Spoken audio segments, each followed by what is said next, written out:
Hey guys, tonight we journey into the heart of ancient Rome, not to witness its triumphs or politics, but to explore something darker, stranger. While Rome gave us roads, aqueducts, and legal systems, it also gave us some of the most absurd, theatrical, and downright disturbing punishments the ancient world ever saw. So before you get comfortable, take a moment to like the video and subscribe, but only if you genuinely enjoy what I do here. And let me know in the comments where you're tuning in from and what time it is for you. It's always fascinating to see who's joining us from around the world. Now, dim the lights, maybe turn on a fan for that soft background hum, and let's ease into tonight's journey together. Vestals buried alive, the high price of virginity. In ancient Rome, the Vestal virgins were the spiritual equivalent of national Wi-Fi. If they went down, everything went wrong. These women were handpicked before puberty to serve the goddess Vesta, keeper of the eternal flame. Their job: keep that sacred fire burning, and more importantly, stay away from men, for 30 years. Now, breaking a vow of chastity in ancient Rome wasn't just frowned upon, it was treated like detonating a nuke in the middle of the Senate. If a Vestal was caught fooling around, the punishment was literally being buried alive. Yes, alive, not metaphorically cancelled, not sent to the naughty corner, straight up entombed underground. Why buried and not, say, executed with a sword like a normal ancient crime? Simple. Romans believed you couldn't spill a Vestal's blood. It would offend the gods. So they found a delightful loophole. Dig a pit, lower her in with a flickering oil lamp, a little bread, and a pitcher of water. Because hey, hydration matters. And then seal her in. Voila, no blood, no mess, no divine tantrums. The poor girl would lie there in the dark, thinking about her life choices while Rome dusted off its hands and moved on. You'd think the guys she got caught with would suffer the same fate, but nah, they were usually whipped to death in public. Still brutal, just quicker. To be fair, becoming a Vestal was a big honor. You got front row seats at the games, traveled in fancy carriages, and even had the power to pardon condemned prisoners with a single word. But all of that came with one little catch. Mess up once, and you're sleeping underground, permanently. And yes, Rome took it that seriously. One famous Vestal, Cornelia, was accused during Emperor Domitian's reign. Before being sentenced, she reportedly shouted, "Does Caesar think I've had sex with a god then? Because no mortal man touched me?" Bold move. Didn't work. So if you're ever feeling overwhelmed by your job, just remember, at least your boss isn't threatening to bury you in a hole with some stale bread and a dusty oil lamp. Rome, where HR policies were written in stone, and fear. Poena culle, death in a sack, with animal roommates. Ah, ancient Rome, the birthplace of philosophy, architecture, and punishments that sound like fever dreams. Let's talk about poena culle, which translates to penalty of the sack. And no, this isn't some quirky medieval game show. It's what happened if you committed the ultimate Roman taboo, killing your father. Romans didn't just slap you with a fine or toss you in jail. No. If you murdered dear old dad, they gave you the deluxe punishment package, starring you and 4 unfortunate animals. First, the Romans would tie your hands, maybe give you a moment to reflect on your life choices. Spoiler, you'd made bad ones.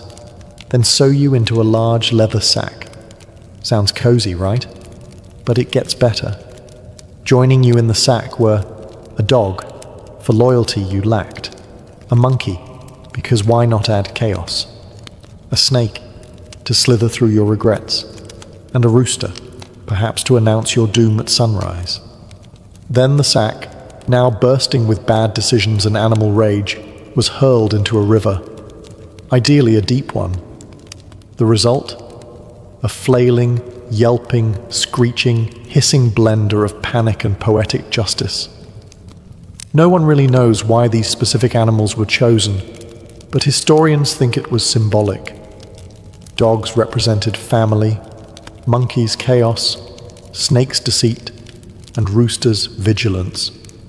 Basically, your sins made flesh and feathers. Can you imagine the moment inside that sack? You're being headbutted by a monkey while a snake coils around your leg, the dog's losing its mind, and the rooster thinks it's a Tuesday. If this sounds like the worst escape room ever, you're not far off. The punishment was rare, thankfully, but Rome revived it occasionally just to make a point, usually under emperors who loved the theatrical. It wasn't just about killing the criminal, it was about making a statement, and maybe traumatizing a few spectators while they were at it. So next time your dad makes a lame joke or forgets your birthday, just be glad you weren't born in Rome. Back then, patricide didn't mean therapy. It meant sack time with the serpent circus. Crucifixion. But upside down, flipping the script on suffering. When we hear the word crucifixion, most of us think of one thing: a wooden cross, a slow, agonizing death, and a warning to anyone watching not to mess with the state. It was Rome's signature punishment, brutal, public, and humbling. But leave it to the Romans to occasionally throw in a little creative flair. Enter the inverted crucifixion. Yes, upside down. Because apparently, dying upright wasn't humiliating enough. This method was reserved for special cases, usually people the authorities really wanted to make an example of. Criminals, traitors, and occasionally rebels who insisted on being difficult even in death. But perhaps the most famous upside-down crucifixion was that of St. Peter, one of Jesus' 12 apostles. According to tradition, when Peter was sentenced to die by crucifixion under Emperor Nero, he made a strange request. "Crucify me upside down. I'm not worthy to die like my Lord." And Rome, being the efficiency machine that it was, said, "Sure, why not?" Now here's where things get a little intense. Crucifixion was already one of the worst ways to die, combining asphyxiation, blood loss, and total public humiliation. But flipping the body changed the dynamic. Blood rushed to the head, muscles strained in unnatural ways, breathing became nearly impossible, and it hurt. A lot. Think of it like this. It's the difference between sitting through a boring lecture and sitting through that lecture upside down while someone drives nails into your ankles. Not quite the same vibe. But this wasn't just about suffering. It was about symbolism. An inverted cross became, ironically, a symbol of humility. Peter's choice was meant to show reverence, not rebellion. Unfortunately, that image later got co-opted by horror movies and metal bands, giving it a very different PR spin. The Romans, they didn't care about the symbolism. For them, it was about sending a message. Cross us, and we'll make your death as weird and memorable as possible. So the next time you're hanging out, hopefully not literally, remember that ancient Rome could turn any punishment into performance art. Upside-down crucifixion wasn't just death. It was death with dramatic direction. Decimation, the original team-building exercise with a twist of trauma. When you think of a motivational speech, you might picture a coach yelling, "We win together, we lose together," but in ancient Rome the phrase could easily have been, "We march together," or "1 in 10 of you dies." Welcome to the charming world of decimation, a military punishment so brutal it makes modern boot camp look like a spa day. Here's how it worked. If a Roman unit showed cowardice in battle, tried to desert, or mutinied, the commander had a nuclear option. Not in the explosive sense, more like the psychological warfare sense. The entire group would be lined up, and every 10 soldiers would draw lots. The lucky one? He got beaten to death by his 9 comrades, with clubs, stones, or whatever was nearby. Yes, you heard that right. Not only did you face death, you also had to kill your buddy, the guy you probably just shared wine and bread with the night before, all to prove loyalty to Rome. It was like Survivor, Roman Legion edition, except nobody won immunity and everyone left traumatized. And don't assume they got a break afterward. The 9 survivors didn't get high fives and a long weekend. Nope. They were given barley instead of wheat for rations, a Roman way of saying, "We're disappointed in you," and forced to camp outside the fort's safety. The logic behind decimation was cold but effective. If you feared your own comrades more than the enemy, you'd think twice about running away. And oddly, it worked.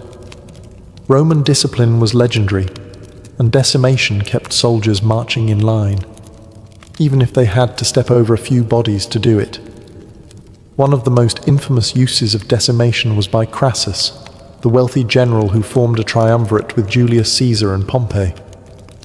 After a humiliating defeat in the Spartacus slave revolt, he decimated a disgraced unit. Because nothing says, "We're back on track," like a casual in-house massacre. So next time your boss says, "We need to boost team accountability," just be glad you're not living under Crassus. In Rome, failure wasn't just punished, it was distributed. The fork of heretics, a medieval neck workout. Nobody asked for. Let's say you lived in ancient Rome, or more accurately, the later Roman Empire, during those twilight centuries when things got weirder, darker, and way more obsessed with heresy. You spoke out against the church or challenged some sacred belief. Rome didn't just scold you, it gifted you an accessory you'd never forget, the fork of heretics. Picture this, a metal rod with 2 prongs at each end, one end pointed up under your chin, the other jammed right into your upper chest, a miniature trident sandwiching your neck. Sounds uncomfortable? Oh, we're just getting started. Once this lovely device was strapped on, you were forbidden to move your head. At all. Look down. Stabbed. Nod off. Stabbed. Try to whisper a heretical thought to the guy next to you. Stabbed by your own collar. It didn't draw blood, at least not at first. That was the genius. The fork wasn't meant to kill you. It was meant to exhaust you. Mentally, physically, spiritually. You'd be left standing sometimes for days, straining every muscle just to avoid impaling yourself. It was like playing a game of don't move, where the prize was not slowly skewering your own throat. And while we call it the fork of heretics, it was also used on blasphemers, witches, suspected liars, and anyone who annoyed a bishop before breakfast. It was versatile torture, custom fit for silence, stillness, and soul-shattering discomfort. To make things even more theatrical, the fork sometimes had little Latin inscriptions engraved on it. Things like, "I renounce my sin," or "I am guilty," because nothing boosts your confession like being slowly impaled by typography. What's wild is that this punishment wasn't even one of Rome's most extreme. It was more of a starter pack for sinners. No blood, no public execution, just quiet suffering and internal panic. A sort of intro course in agony, Heresy 101. So if you've ever tried to hold in a sneeze during a serious meeting, imagine doing that for 3 days straight, with iron poking at your throat. In Rome, silence wasn't golden. It was enforced, with 2 rusty prongs and a neck cramp from the gods. Thrown from the Tarpeian rock, Rome's original unfriend button. Forget passive-aggressive texts or dramatic social media unfollows. In ancient Rome, if you betrayed the state, they didn't just cut you off. They threw you off a cliff. Welcome to the Tarpeian Rock. A jagged 80-foot drop on the southern face of the Capitoline Hill, just a short stroll from the Roman Forum. It wasn't just a scenic viewpoint. It was where the Republic took out the trash, by launching traitors straight off it. And yes, it was just as theatrical as it sounds. Now, the rock got its name from Tarpeia, a Roman girl who betrayed the city to enemy Sabines in exchange for what she thought would be shiny gold bracelets. The Sabines, ever the literal thinkers, crushed her with their shields instead, technically fulfilling the deal. Her body was tossed from the cliff, and the rock was named in her honor. Moral of the story? Don't trust invaders or vague payment plans. But after that, the Tarpeian rock became Rome's favorite tool for dealing with traitors, corrupt officials, false witnesses, and anyone who made the state go, yeah, this one needs dramatic punishment. No hanging, no sword, just a short flight and a sudden stop. The condemned were often stripped, paraded, and then marched to the edge, where gravity handled the sentencing. And yes, there was usually a crowd. Nothing like a good old-fashioned execution to spice up market day. It was public, it was final, and it was symbolic. You weren't just dying, you were being removed from the city, physically and spiritually. The ultimate cancel culture, Rome edition. Interestingly, the rock sat just a stone's throw away from the Temple of Jupiter, which meant that if you lied to the gods or the state, your final moments included a front-row view of heaven. Briefly. Over time, more elaborate punishments came along. Lions, crucifixions, burning tunics. But the Tarpeian rock remained a classic, elegant in its simplicity, brutal in its message. So next time someone says, they really threw him under the bus, remind them, the Romans did it first. No wheels, just stone, and betrayal echoing through the hills. Damnatio ad bestias, death by lion, applause, optional. Welcome to the Colosseum.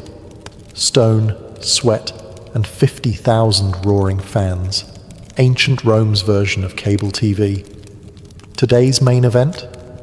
Damnatio ad bestias, or as we'd call it, being fed to wild animals while everyone eats snacks. This punishment, meaning condemnation to the beasts, was Rome's go-to for criminals, traitors, prisoners of war, and, most tragically, Christians who wouldn't bow to imperial gods. And make no mistake, this wasn't just about death, it was about spectacle. Rome didn't believe in boring executions, they believed in theatre. The condemned were tossed into an arena where hungry lions, leopards, bears, or sometimes even elephants were waiting.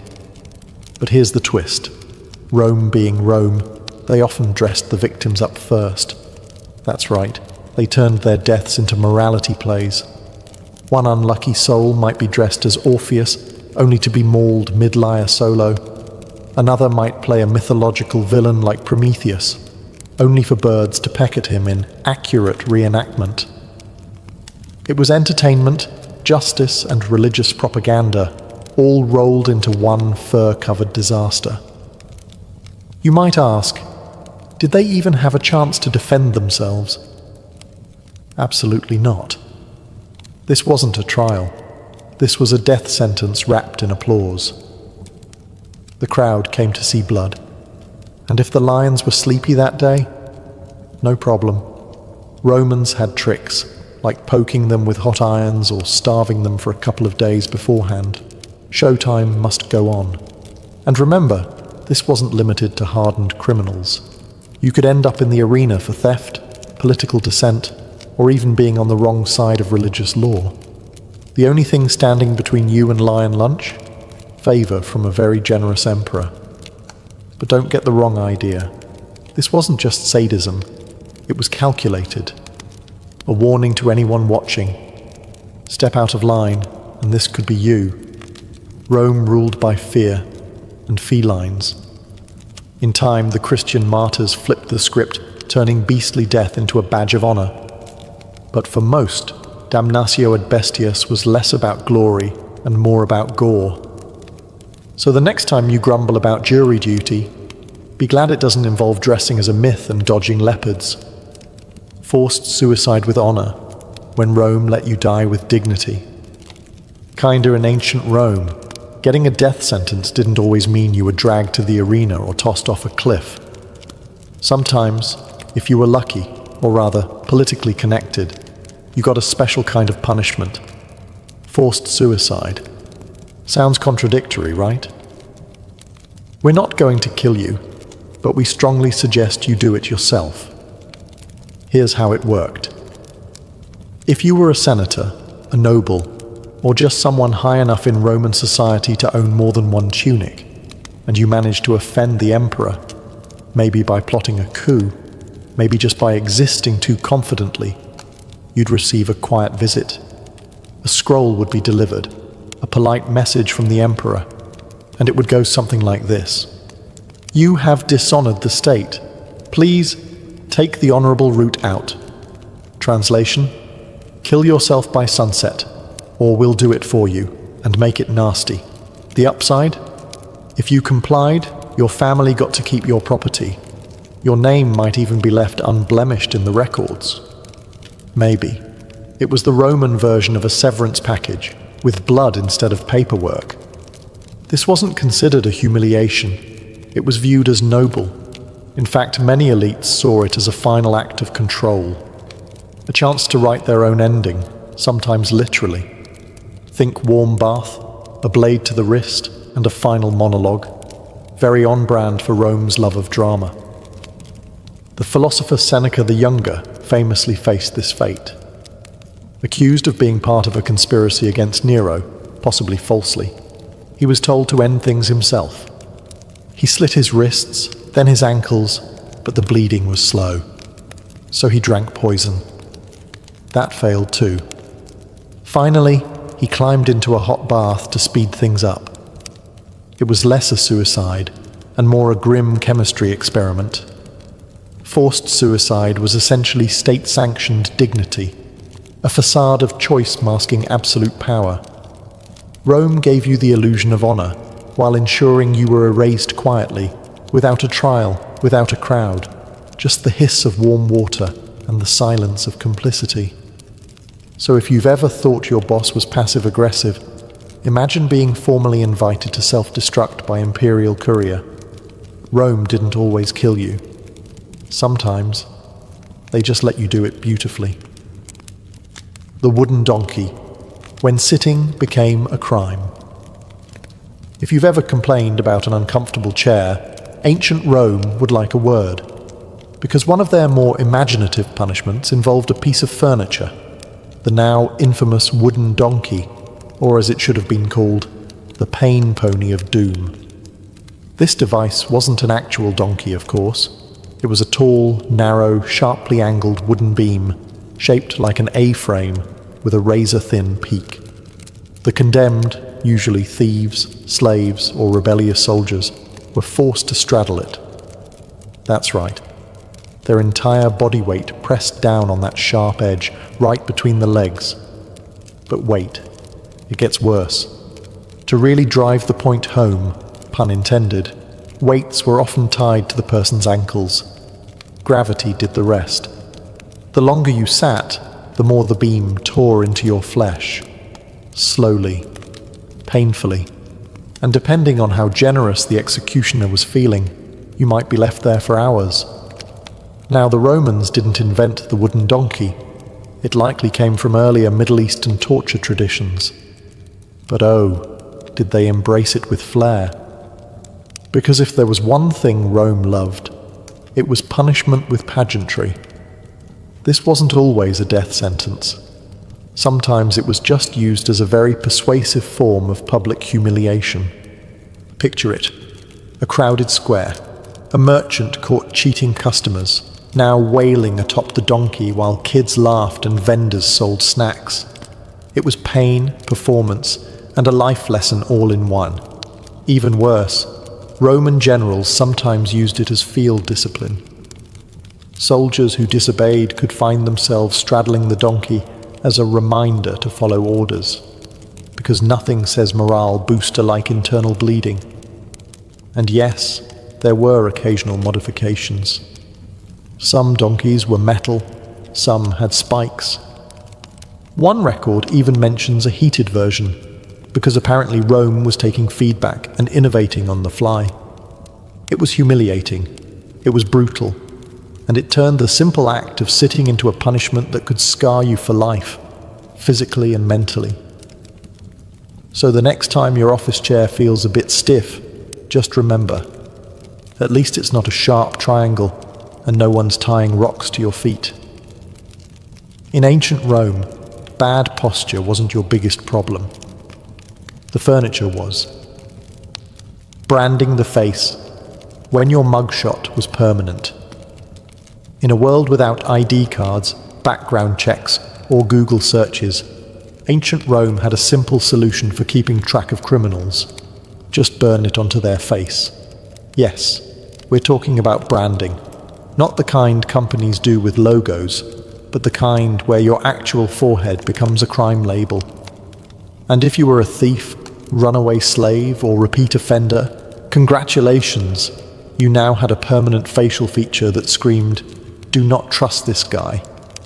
The branding was usually done with a heated metal rod, pressed into the skin with the gentle mercy of a blacksmith on a deadline. Letters like F for fur, thief, or C for calumnia, false accuser, were scorched onto your forehead or cheek. Think of it as the ancient Roman version of a one-star Yelp review, but on your skull. And this wasn't done in some private back room. Oh no. Branding was public, a spectacle, a lesson. The idea was humiliate the criminal and others will think twice. It wasn't just punishment, it was propaganda, sizzling straight into flesh. Now imagine living with that mark. Walking through the market, everyone knows. Trying to get a job?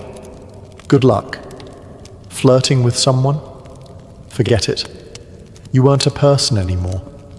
You were a walking crime scene. Runaway slaves were especially targeted. Many were branded with the letters FUG, short for fugitivus, meaning escapee. And if they ran again after that, harsher branding, or worse. Slaves weren't just property. They were expected to wear their disobedience like a badge. Some clever folks tried to remove or disguise the marks through cuts, tattoos, or even makeup. But Rome, ever prepared, made those acts punishable too. Tampering with your brand was like trying to Photoshop your criminal record. It didn't fly. Later, emperors like Constantine tried to tone it down, suggesting brands be placed on the hands or legs instead of the face. But even then, the point was the same: permanent shame. So the next time someone says, "Face your consequences," just be glad they don't mean that literally. Because in ancient Rome, they didn't just remember your crime. They made sure your face did too. Tongue removal for blasphemy. Say goodbye to small talk. In ancient Rome, freedom of speech was conditional. You could praise the emperor, debate philosophy, and recite poetry. Just don't blaspheme. Because if you badmouthed the gods, insulted the emperor, or whispered the wrong words in the wrong ears, you might find yourself on the receiving end of a punishment that's both literal and horrifying. Tongue removal. Yes, they really did it. The logic was simple. If your words were dangerous, Rome would silence you permanently. The process wasn't exactly subtle. There was no anesthesia, no sterile tools, just forceps, iron, and pain. A soldier or executioner would clamp your tongue, slice it off, or in some cases, rip it out entirely. It wasn't surgery, it was state-approved censorship. And it wasn't always about religion. Sure, blaspheming against the gods was a fast track to punishment, especially if you mocked Jupiter in public or questioned the sacred fires. But often, blasphemy meant speaking out against the emperor or the empire's moral order. Basically, if your mouth made powerful people uncomfortable, you were suddenly a medical emergency. One wrong joke, one heretical whisper, one rebellious chant, Snip. This punishment wasn't just brutal, it was theatrical. Public tongue removals sent a clear message. Words have power, but ours has more. And even if you survived the ordeal, life afterward wasn't exactly a picnic. You couldn't speak clearly. You couldn't argue your innocence. You couldn't even scream properly. It was isolation through mutilation. A scarlet letter carved not into your skin, but into your silence. Ironically, some of the earliest Christian martyrs suffered this fate. They refused to renounce their faith and kept preaching.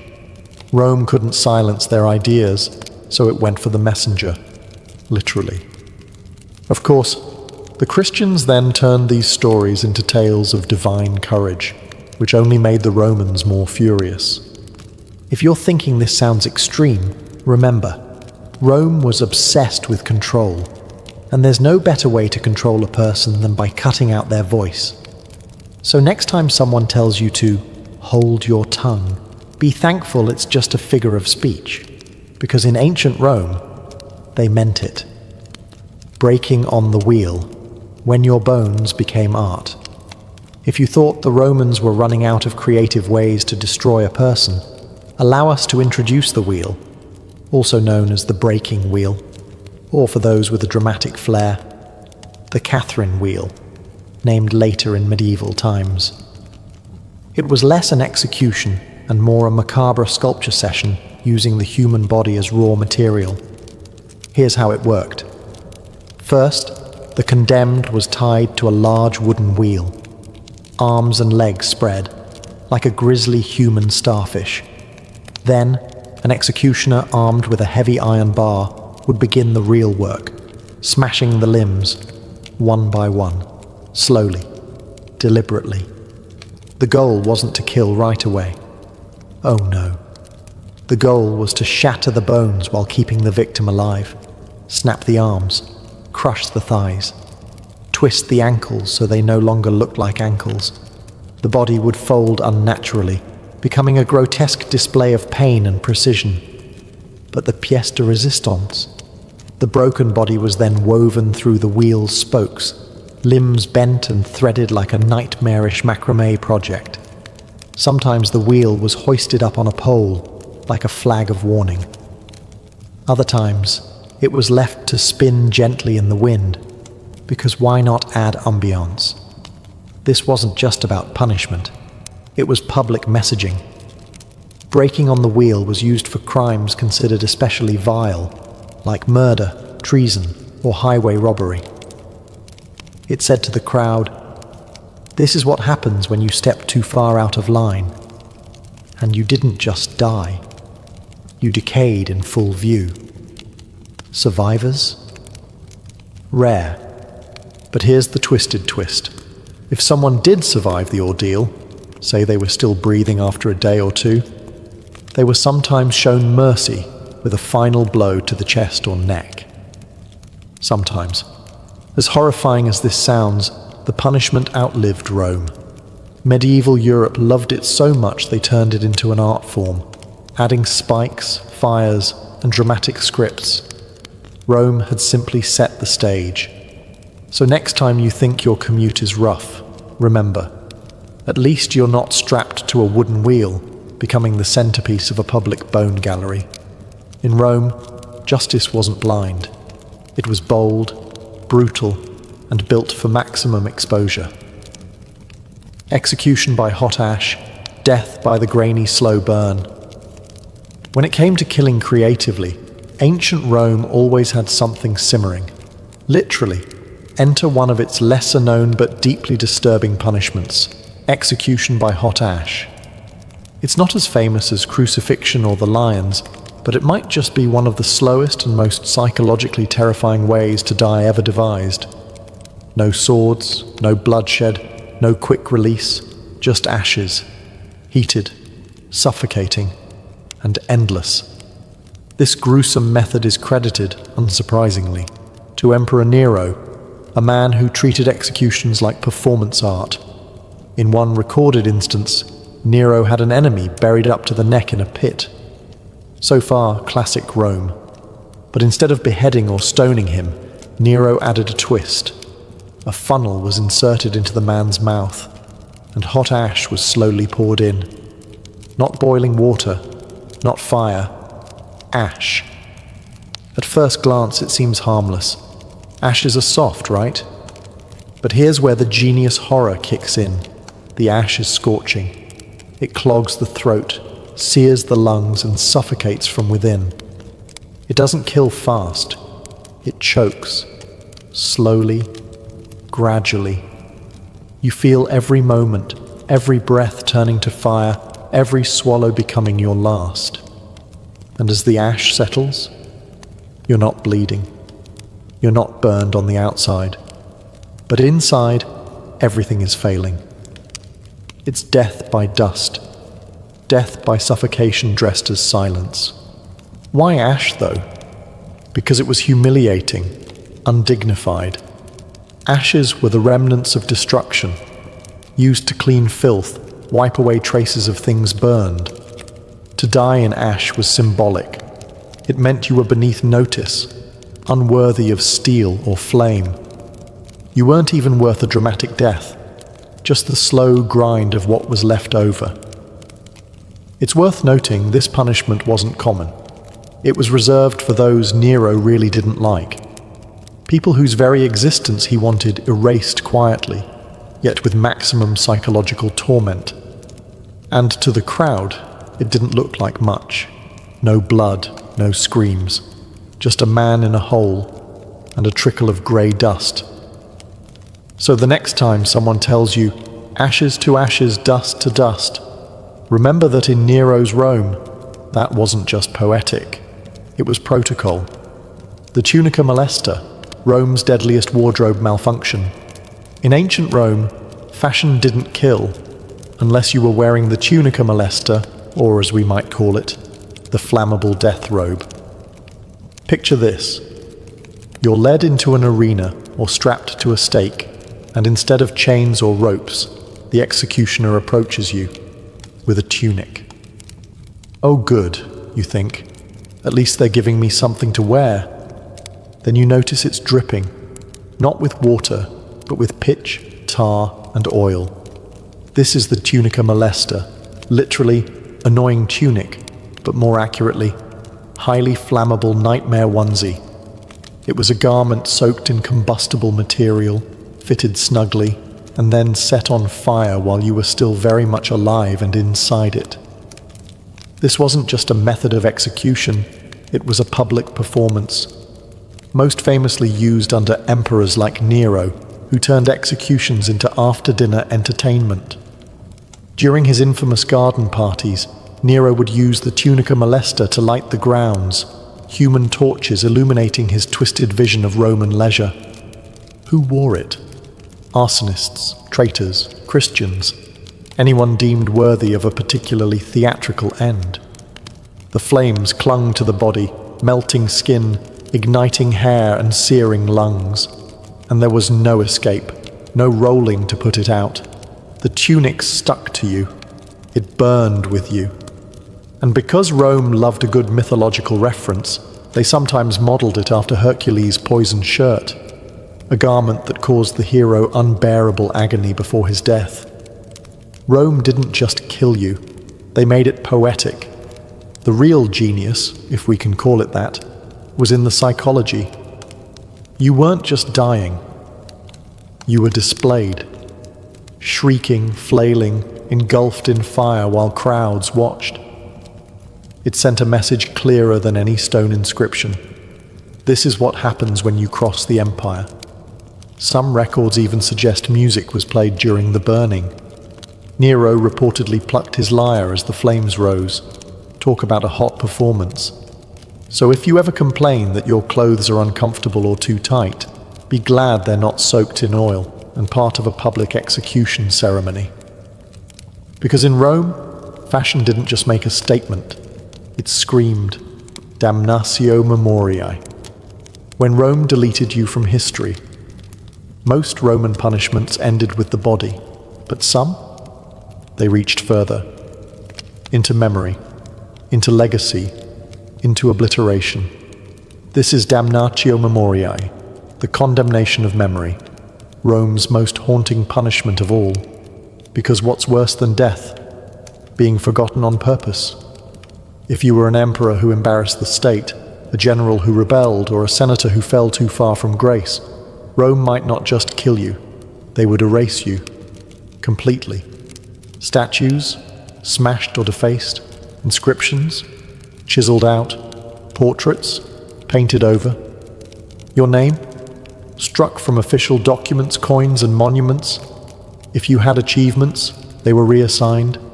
If you had supporters, they were silenced. And the most devastating part? It worked. Many of the people subjected to damnatio memoriae were powerful, known, feared. Yet today, we don't even remember their names, because Rome was that good at deletion. Whole reigns vanish into silence. It's historical vaporization. One of the most famous examples was Emperor Geta, brother of Caracalla. After Caracalla had him assassinated, in their own mother's arms no less, he didn't stop there. He ordered Geta's image removed from every mosaic, painting, and bust. Thousands of inscriptions were edited, his name scratched out by hand. In some surviving art, you can still see the ghost of Geta's figure, awkward gaps, half faces, names partially scraped away. It's chilling, like history caught in the act of forgetting. But damnatio memoriae wasn't just about vengeance. It was about control. If Rome could rewrite the past, it could sculpt the future. If you could make it seem like someone never existed, then maybe their ideas didn't exist either. It was the empire's way of saying, you were never here, and if anyone says otherwise, they'll be next. There's something terrifyingly modern about it too. We talk today about cancel culture, social erasure, reputations destroyed in hours.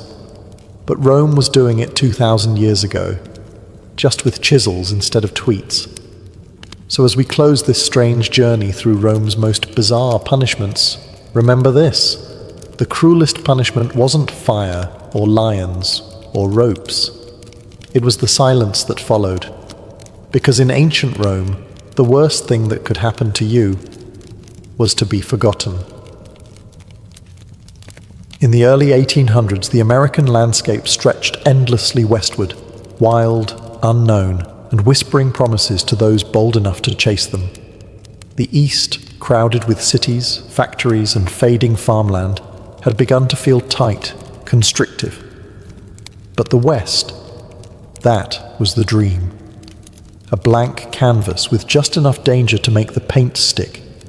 It began as a whisper, in taverns, in church pews, around dinner tables.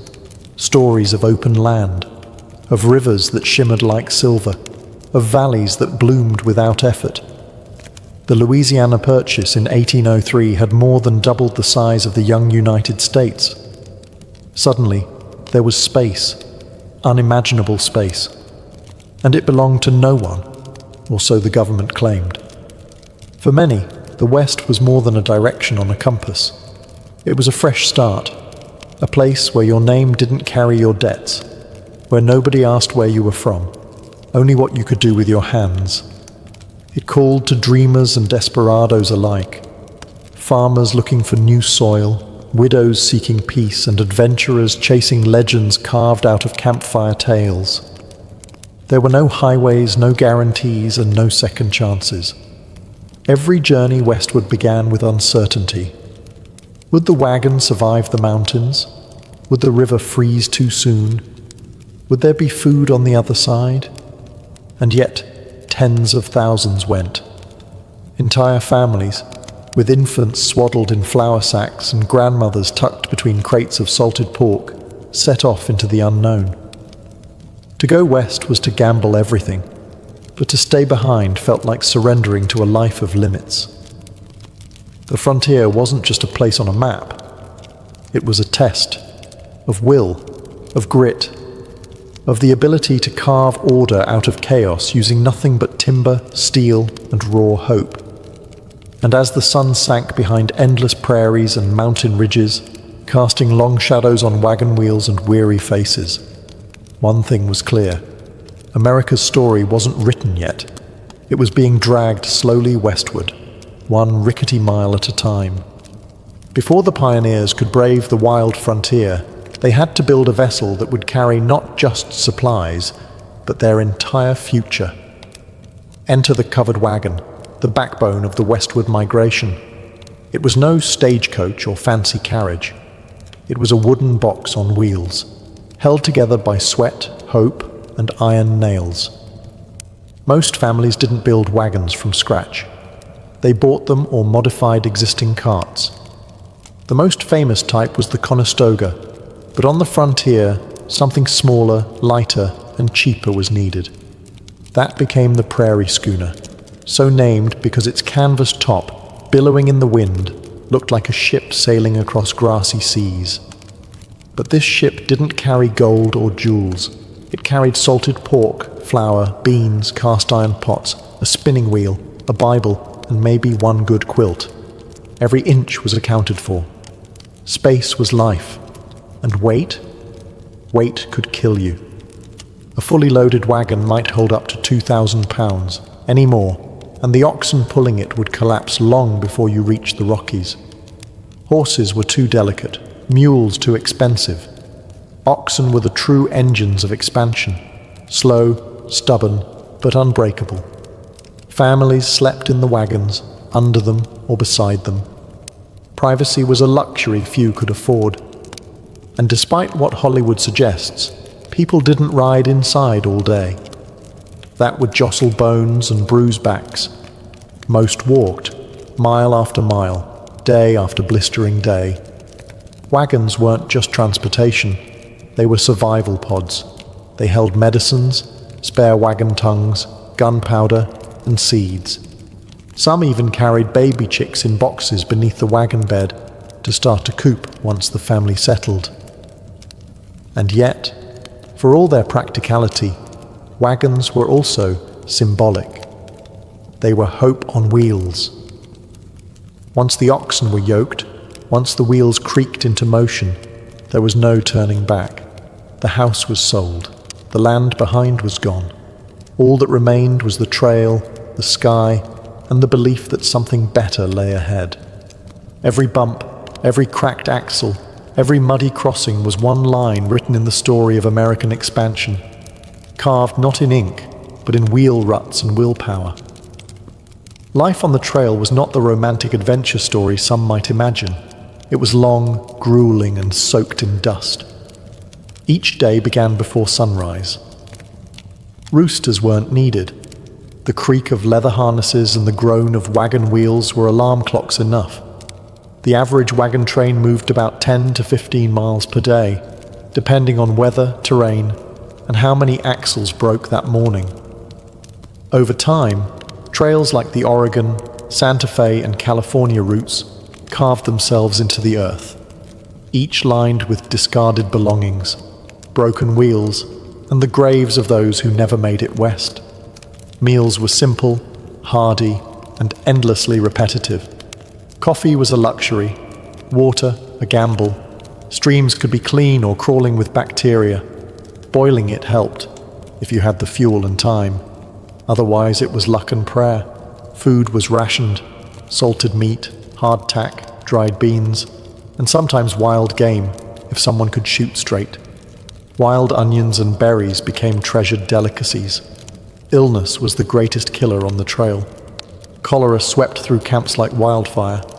It came from contaminated water and killed quickly, within hours sometimes. Dysentery, scurvy, and snake bites took others. There were no doctors, only home remedies and hope. Sometimes hope wasn't enough. Still, there were moments of joy. Children played with sticks and stones or skipped along the wagon's shadow. Weddings occasionally took place on the trail. So did births. Entire families were forged not just by blood, but by shared hardship and dust-soaked camaraderie.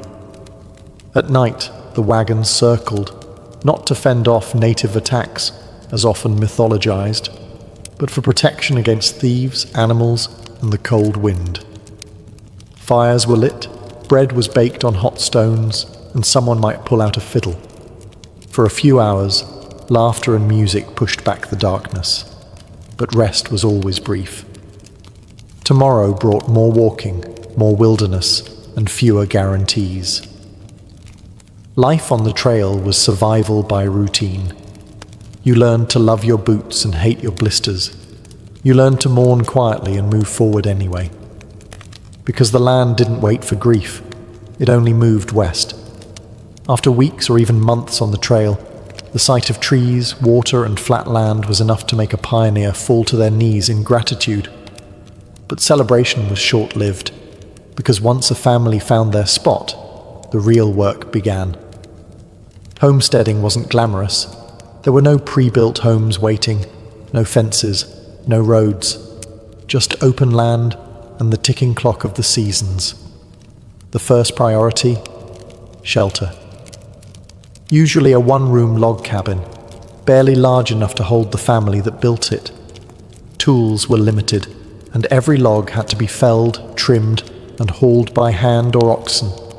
No chainsaws, no blueprints, just axes, grit, and guesswork. Most cabins had dirt floors, which turned to mud in the rain and froze solid in winter. Windows were often just holes covered with animal hide or greased paper to let in light while keeping out the worst of the cold. A chimney was luxury. Many cabins started with simple holes in the roof to vent smoke. You coughed a lot. Inside, the family slept on piles of straw, furs, or corn husks. Beds were made from rope strung across wooden frames. If you were lucky, the gaps between logs were sealed with mud and moss to keep out the wind. If you weren't, the wind came in anyway. And then came the first winter, the season that tested every soul. If the family hadn't stored enough firewood or food, the months ahead could mean starvation or frostbite. Snowstorms might trap them inside for days. Coyotes howled in the dark. Wolves circled, but still the frontier spirit endured. Families made candles from animal fat. Children learned to patch clothes and cook over open fires. They read from the Bible by firelight. They wrote letters home, if there was a place to send them.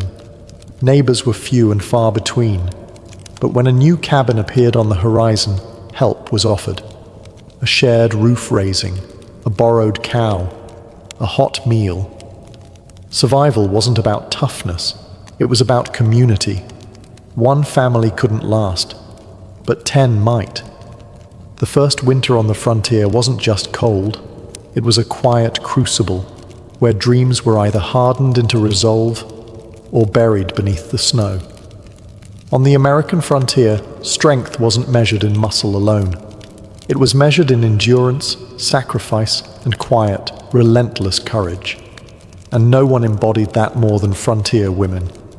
Forget the dainty damsels of dime novels. These women were warriors in aprons.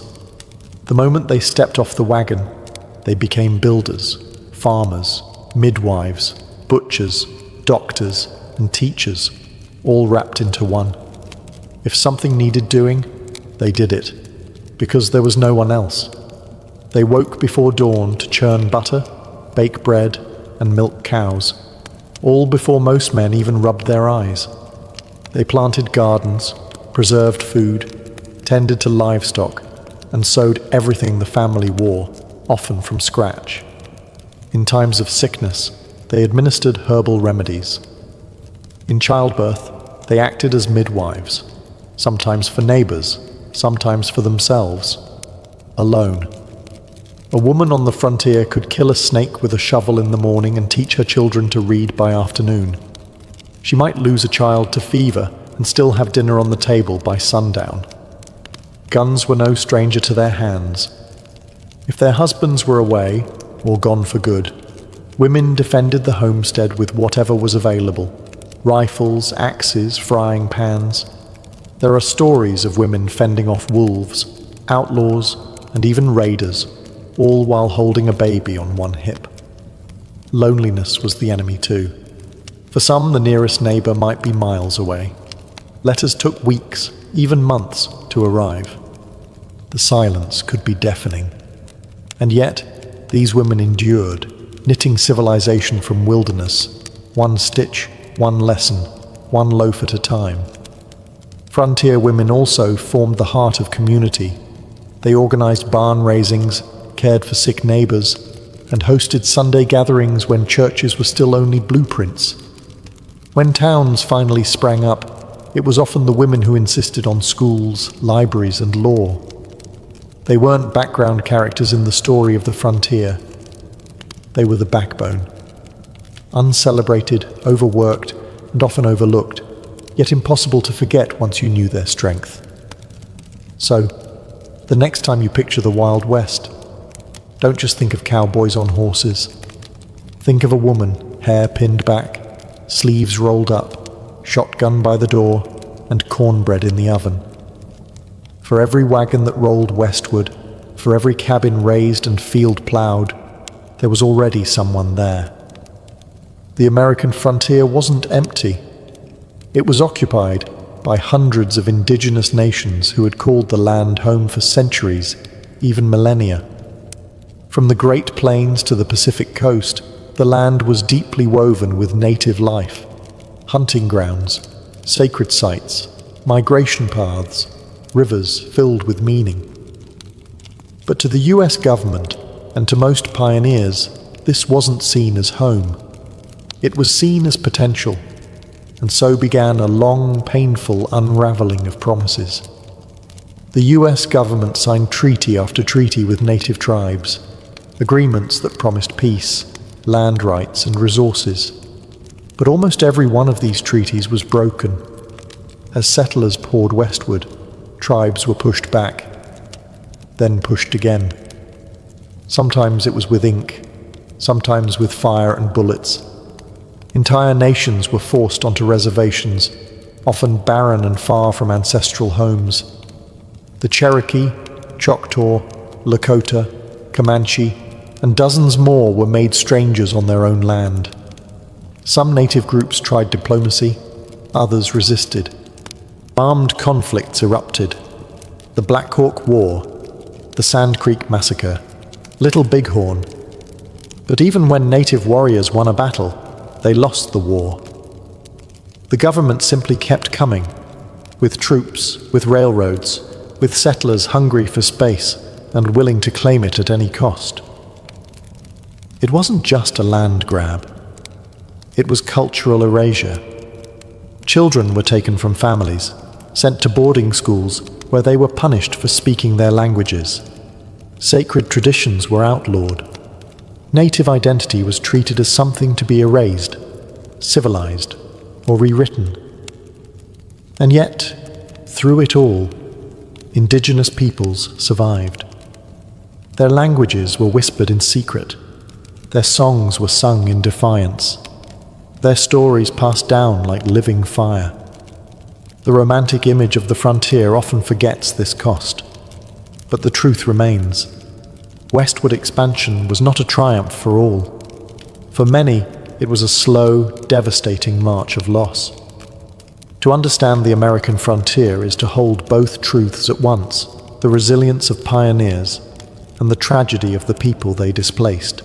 Because history, like the land itself, holds more than one story. On the American frontier, law and order arrived late, and sometimes not at all.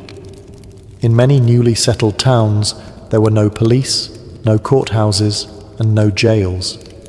Justice was less about due process and more about who had the loudest voice, the fastest draw, or the biggest gang behind them. In short, the law on the frontier wore many faces, and not all of them were good guys. At first, it was the vigilantes who stepped in. Citizens' committees would form when a crime was committed. A horse stolen, a shop robbed, or worse. They held makeshift trials in saloons or under trees. And if guilt was assumed, punishment came fast. A bullet, a rope, or being run out of town with a warning and a bruised ego. Eventually, the towns grew, and with them came lawmen, sheriffs, marshals, and deputies. Names like Wyatt Earp, Bat Masterson, and Wild Bill Hickok became legend. Some were brave, some were crooked. Most were a little of both. With a tin badge and a revolver, they were the thin line between chaos and order. But just as quickly as lawmen arrived, so did the outlaws. The frontier was a magnet for drifters, deserters, gamblers, and gunslingers looking to vanish into the dust. Men like Billy the Kid, Jesse James, and Butch Cassidy didn't just rob banks and trains. They captured imaginations. Newspapers turned them into folk heroes, even as they left trails of bodies and broken safes behind. Frontier justice was unpredictable. A man could be hanged for stealing a horse, or walk free after a murder if the jury liked his story better. Bribes worked. So did threats. And sometimes, justice was just revenge in a fancier hat. Even the courtroom, when it existed, was often little more than a general store with a judge who also ran the hardware counter. Despite the chaos, or maybe because of it, frontier communities slowly built systems of law. Judges replaced vigilantes. Prisons replaced tree limbs. But the myths never died, and maybe they never will. Because on the edge of the known world, justice wasn't blind. It was armed, dusty, and didn't ask twice. At first, the American frontier moved at the speed of a wagon wheel, slow, creaky, and weather permitting. But by the mid to late 1800s, the silence of the prairie was shattered by a new sound: the steam whistle. The arrival of the railroad changed everything. Suddenly, journeys that once took months by wagon could be completed in days.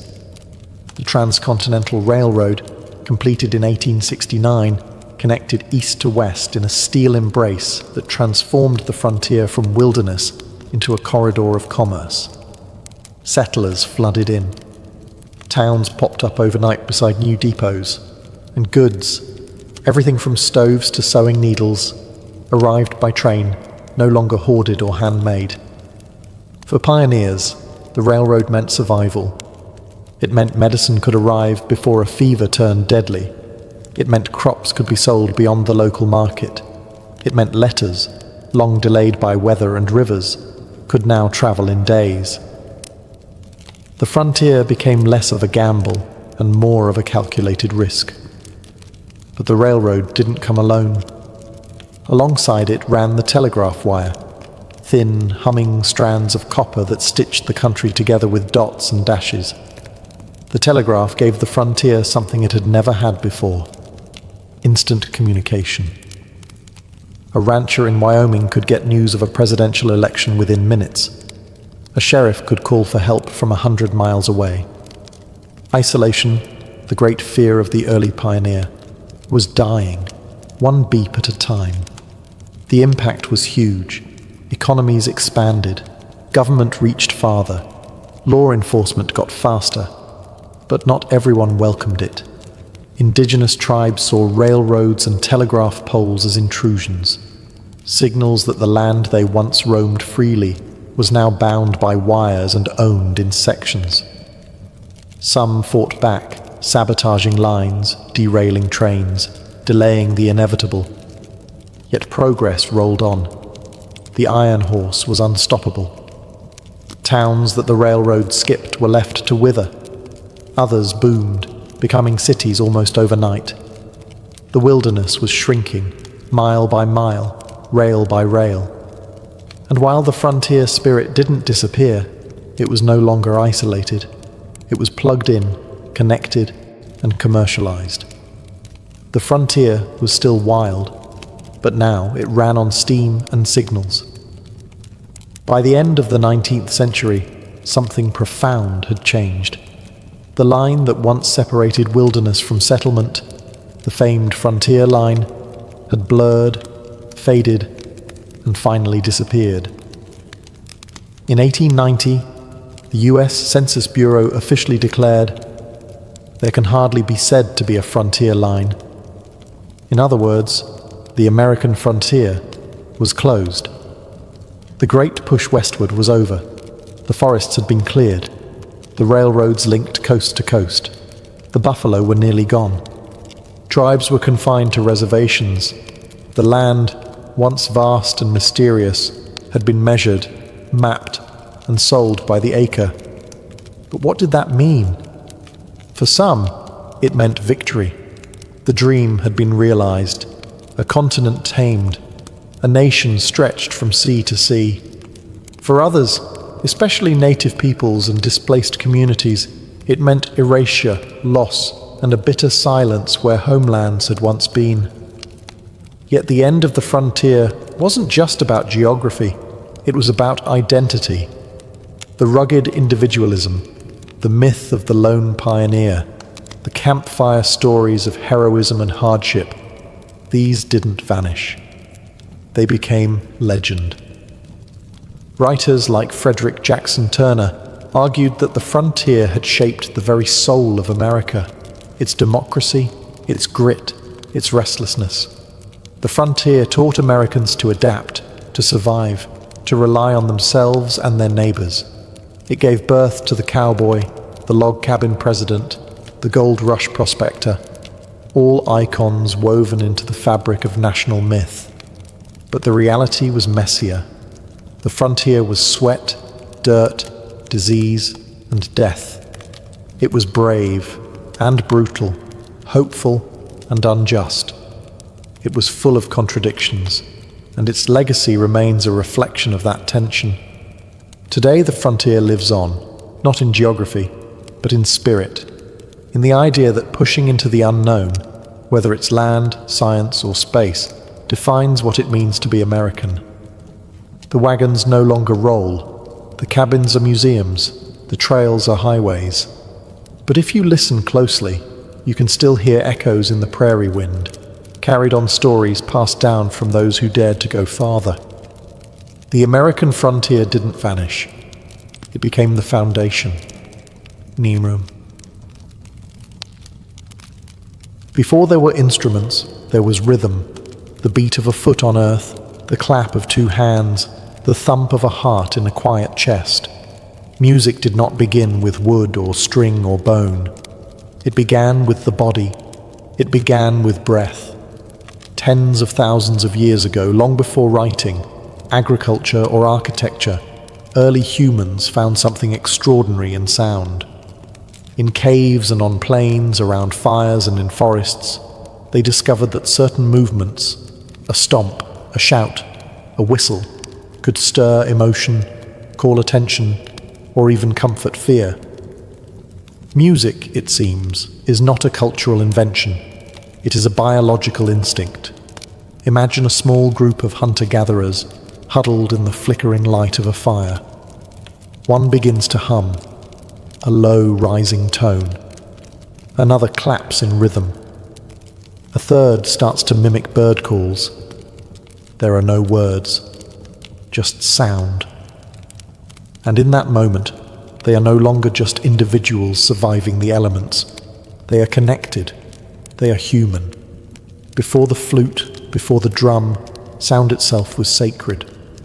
Many anthropologists believe that early music may have emerged from imitation, copying animal calls for hunting or mimicking natural sounds to communicate across distances. But at some point, these sounds crossed the line from utility to expression. A rhythm became more than a signal. It became a language of emotion. A hum became a lullaby. A scream became a song. There's a theory that music came before language, or at least alongside it, that before we spoke, we sang. Infants even today respond more instinctively to tone and melody than to speech. Something about pitch, rhythm, and vibration is hardwired into us. We didn't just invent music, we remembered it. And perhaps most beautifully, these first sounds weren't reserved for the elite or the gifted. They were universal, a shared experience of early humans across continents. Music was made in Africa, Asia, Europe. Anywhere there were voices and hands and something to strike or shake. Before the first flute was carved from bone, before strings were stretched and drums were skinned, humans already knew. Sound could move the soul. And that was just the beginning. In the chill of Ice Age Europe, where mammoths roamed and glaciers carved the land, a quiet revolution took place, not in tools or fire, but in sound. Somewhere in a cave, an early human picked up a hollow bird bone, bored a few holes into it, and blew. Out came a tone, pure, haunting, intentional. This was no accident. This was the birth of the musical instrument. Archaeologists have uncovered bone flutes dating back over 40,000 years, making them some of the oldest known instruments on Earth. Found in sites like the Hohle Fels Cave in Germany, these flutes were made from vulture wing bones or mammoth ivory, not easy materials to work with. But their makers took the time to carve finger holes at precise intervals, allowing for a range of notes. That precision tells us something profound. This wasn't random. It was music. Structured, repeatable, crafted for expression. Why did they do it? Perhaps the sound mimicked birdsong, a call to nature. Perhaps it accompanied rituals, marking the transition from life to death or the passage of seasons. Or maybe, just maybe, someone made a flute because they wanted to make beauty in the darkness. It's easy to think of prehistoric humans as crude, focused solely on survival. But the flute suggests otherwise. It speaks of creativity, of a mind that looked at a bone and didn't see food, but possibility. These instruments also imply community. A flute played alone makes music, yes, but in a group, it creates rhythm, harmony, and shared experience. Around a fire, flutes may have joined voices, clapping or drumming on logs and stones. The music would rise, echoing off cave walls, the first concerts in human history. And consider this. These Ice Age flutes predate the invention of agriculture, the wheel, and even writing. In the hierarchy of innovation, music came early, not as a luxury, but as a need. The flutes of the Ice Age weren't just tools. They were expressions of joy, sorrow, mystery, and ritual. Fragile whispers from the deep past, still capable of moving us today. From bone and breath, humanity made melody. If the flute was our first voice, then the drum was our heartbeat. Long before cities, long before kings, there were circles of people gathered under stars, clapping, stomping, and pounding rhythm into the ground. The drum wasn't invented in one place. It emerged everywhere, across continents and cultures, as if the human body and earth itself were asking to be synchronized. The earliest drums were likely simple, stretched animal skin over a hollow log or clay pot. They were tools of rhythm, yes, but also of ritual, communication, and power. A drum beat could summon a god, lead an army, or call a village together. It wasn't just noise, it was a signal. In Africa, some of the oldest known drum traditions trace back tens of thousands of years. There, drums became voices, instruments that could speak tonal languages, mimicking human phrases. In Siberia, shamans used drums to enter trances, their rhythms unlocking gateways to the spirit world. In the Amazon, the sound of a water drum echoed through the jungle like thunder made by human hands. What made the drum so essential wasn't just its sound, but its universality. You didn't need melody. You didn't need formal training. You just needed to feel the beat. And feel it we did. Drums were used in birth ceremonies, funerals, weddings, harvests, and wars. Their pulse gave structure to chaos. A rhythm could bind a tribe together, unify a ritual, or prepare warriors for battle. The beat said, "We are one." Even in early agriculture, drumming had a place. Farmers beat sticks to scare away birds. Harvest festivals featured dances led by drum beats. Rhythm marked time, not just hours, but seasons, cycles, and transitions. Over time, drums evolved. People added carvings, paint, and spiritual symbols to their instruments.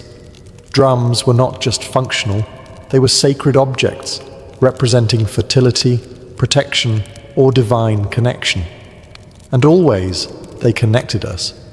Across language barriers, across generations, across worlds.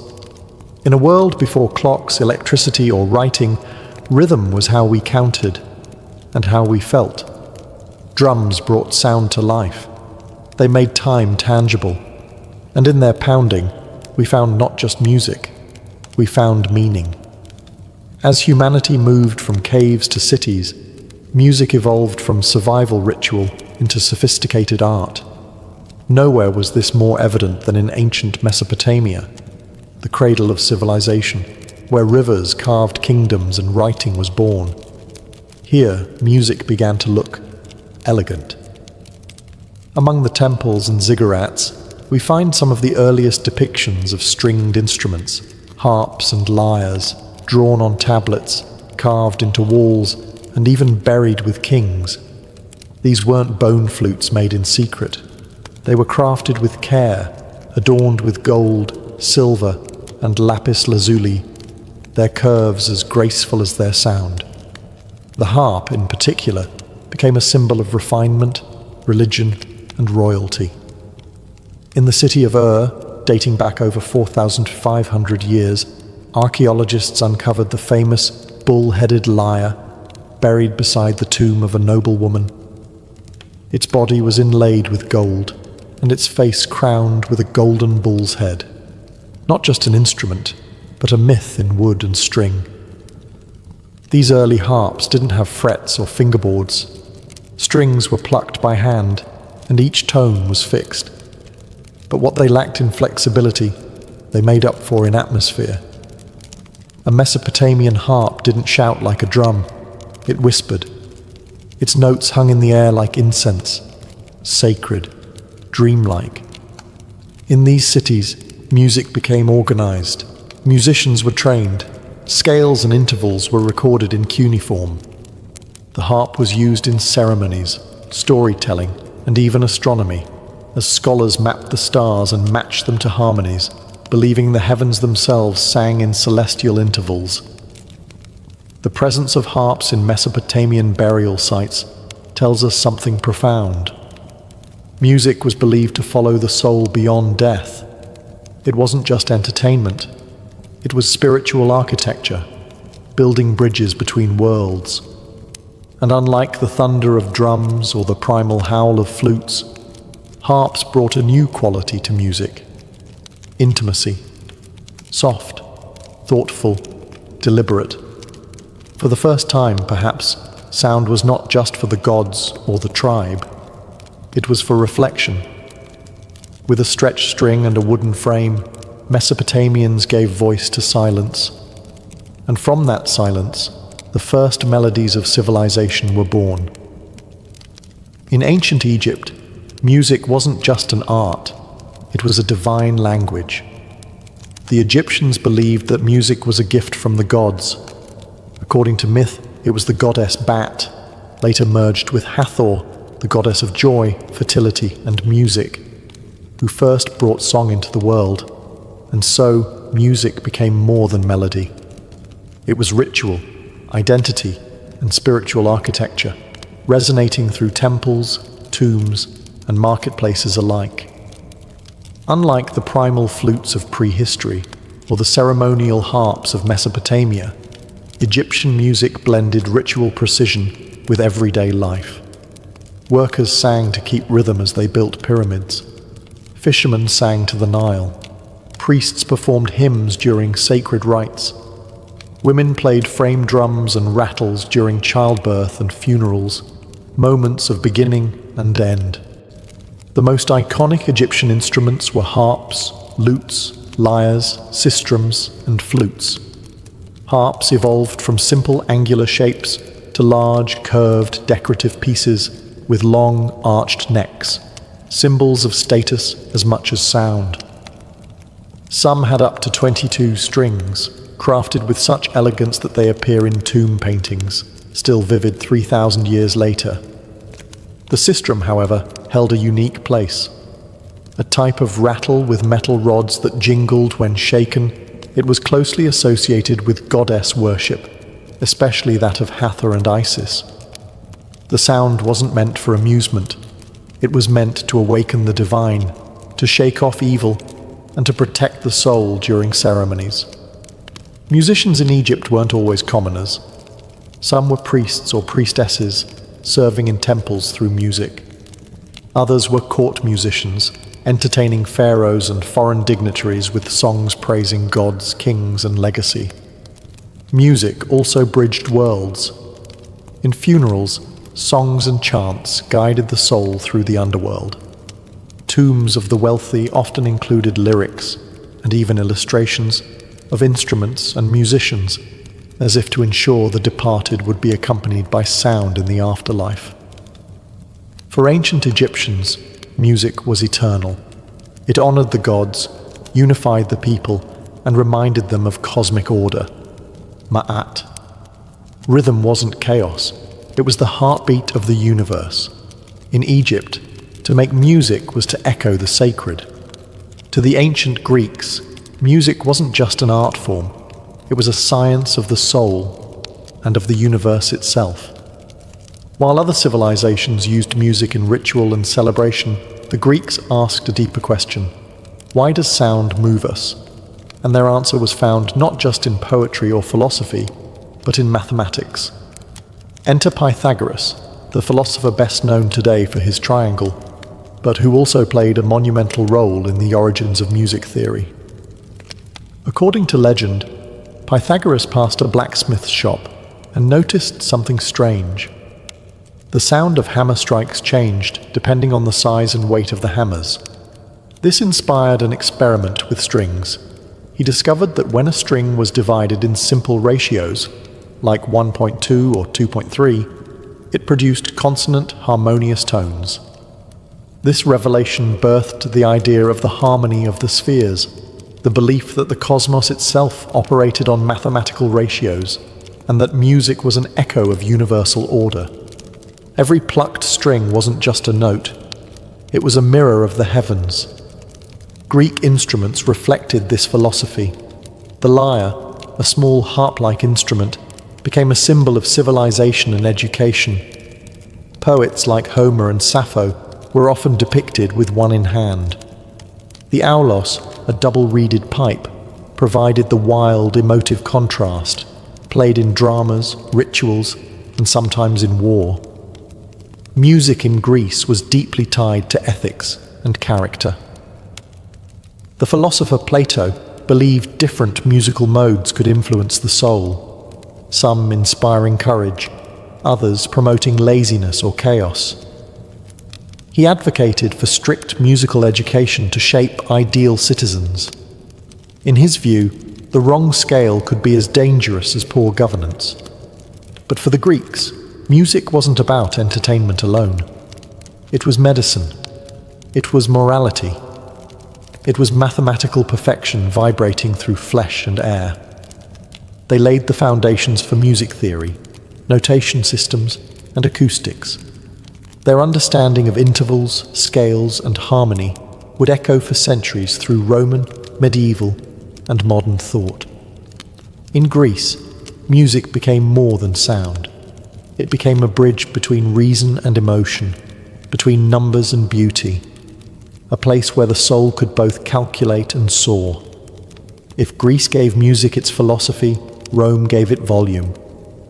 In the Roman world, music was about function, form, and force. It accompanied festivals, religious ceremonies, gladiator games, and most famously, the battlefield. Where the Greeks saw music as a bridge to the divine, the Romans saw it as a tool of order and empire. One of the most iconic instruments of Roman power was the cornu, a massive, curved brass horn shaped like a G and often taller than the soldier who carried it. The cornu wasn't for melody, it was for command. Its blast signaled troop movements, battle charges, and retreat orders across noisy battlefields. Roman generals didn't just shout, they orchestrated war. Alongside the cornu was the tuba, no relation to the modern one. a straight trumpet that could cut through the chaos of combat. Together, these instruments helped keep the Roman army, the most disciplined force in the world, moving in sync. Imagine tens of thousands of soldiers marching in time to the brassy, haunting calls of these ancient horns. It wasn't just organization. It was psychological warfare. But Roman music wasn't all military. In temples, tibiae, double flutes, accompanied sacred rites. In arenas, music opened gladiator games, not unlike a modern national anthem before a sporting event. At banquets, lyres and hydraulis, an early water-powered pipe organ, created ambience for elite guests. Music flowed through Roman daily life like wine, structured, performative, essential. They borrowed heavily from the Greeks, but reworked everything to fit their own ethos. Where Greece emphasized individual expression and introspection, Rome emphasized public spectacle and control. Music was entertainment and propaganda, and when Rome absorbed Egypt, Judea, Gaul, and beyond, it absorbed their sounds too. Roman music became a mosaic, blending African rhythms, Eastern melodies, and Mediterranean instruments into something vast and ever-evolving.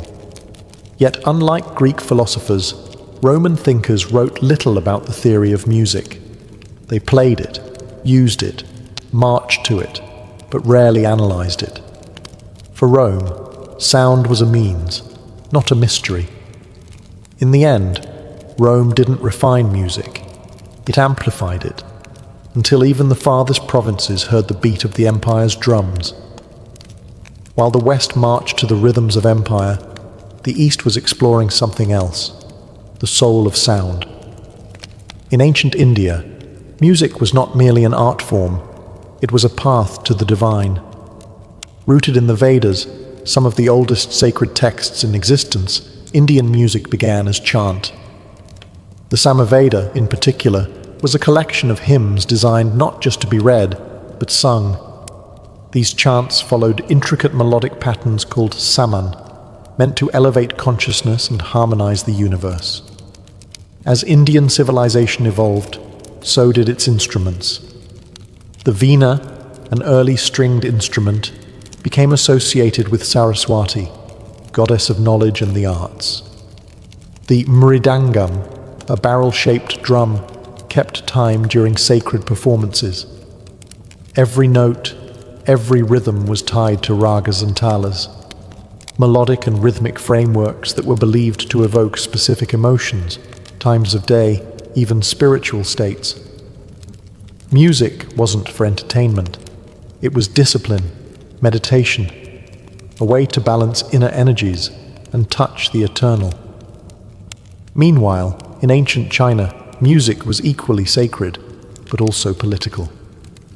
The legendary Emperor Shun, one of China's mythical 5 emperors, was said to have harmonized the empire through music. Chinese philosophy, especially Confucianism, held that proper music led to moral behavior and social order. The right notes created harmony not just in the soul, but in the state. Instruments were carefully designed to reflect cosmic balance.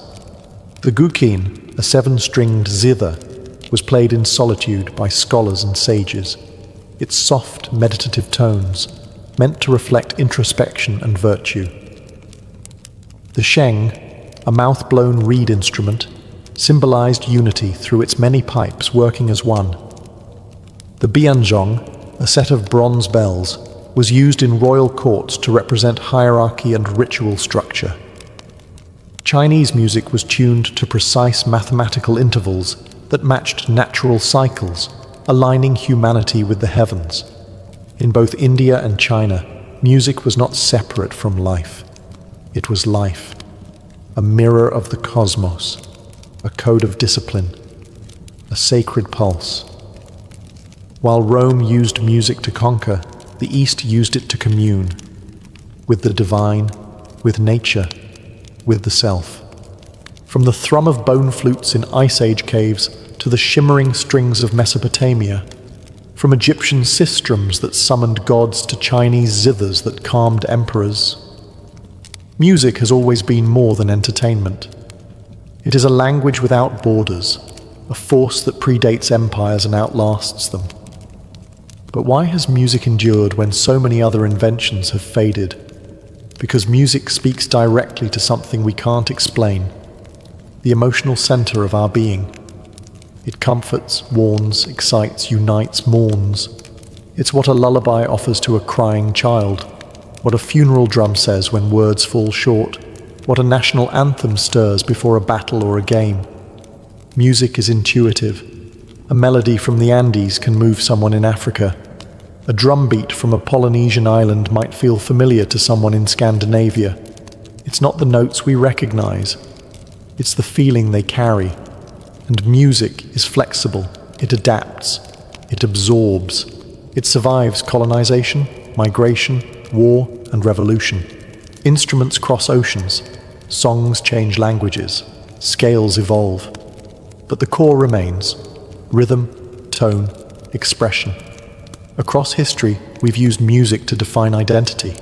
Tribes, nations, religions, revolutions, all have had their songs. But we've also used it to transcend identity, to collaborate, to connect. Music doesn't require a shared tongue. It only requires ears and a heart that listens. Modern science now confirms what ancient wisdom intuited. Music alters brain waves, reduces stress, and triggers memory. Alzheimer's patients, even when words vanish, remember melodies. Soldiers cope with trauma through sound. Babies respond to lullabies before they can speak. We've turned music into therapy, into protest, into worship, into business, into life. In a world fractured by language, belief, and geography, music remains a rare constant, a human signature that traces back to our earliest ancestors, blowing into bird bones and thumping rhythm into stone. No matter how far we advance, in AI, in space, in technology, music reminds us of our origins. It reminds us that we are not machines. We are feeling, thinking, dreaming beings. And as long as we live, we will keep making music. Because long before we had stories to tell, we had sound. And sound made us human. Hey guys, tonight we begin not with a philosopher or a king, but with something far more dangerous and complicated: dating in the Middle Ages. Because believe it or not, finding love in a time of plagues, dowries, and chaperones was somehow even more awkward than texting someone, "What you doing?" at 2 a.m. From courtly love songs to marriage by livestock negotiation, medieval romance was less about butterflies and more about land rights. So before you get comfortable, take a moment to like the video and subscribe, but only if you genuinely enjoy what I do here. And let me know in the comments where you're tuning in from and what time it is for you. It's always fascinating to see who's joining us from around the world. Now, dim the lights, maybe turn on a fan for that soft background hum, and let's ease into tonight's journey together. So, you're standing in a medieval village, or maybe a chilly stone castle, wondering how to find love. Maybe strike up a conversation? Compliment someone's hose? Ask if they come here often? Nope. That's not how any of this works. If you're in the Middle Ages, dating, in the modern sense, doesn't really exist. You don't flirt, text, or go for long walks to see where it goes. Instead, your parents, or your lord, or your abbot, are already deciding who you'll marry, when, and how many cows it will take to seal the deal. If you're a noble, you've probably been betrothed since before your voice dropped.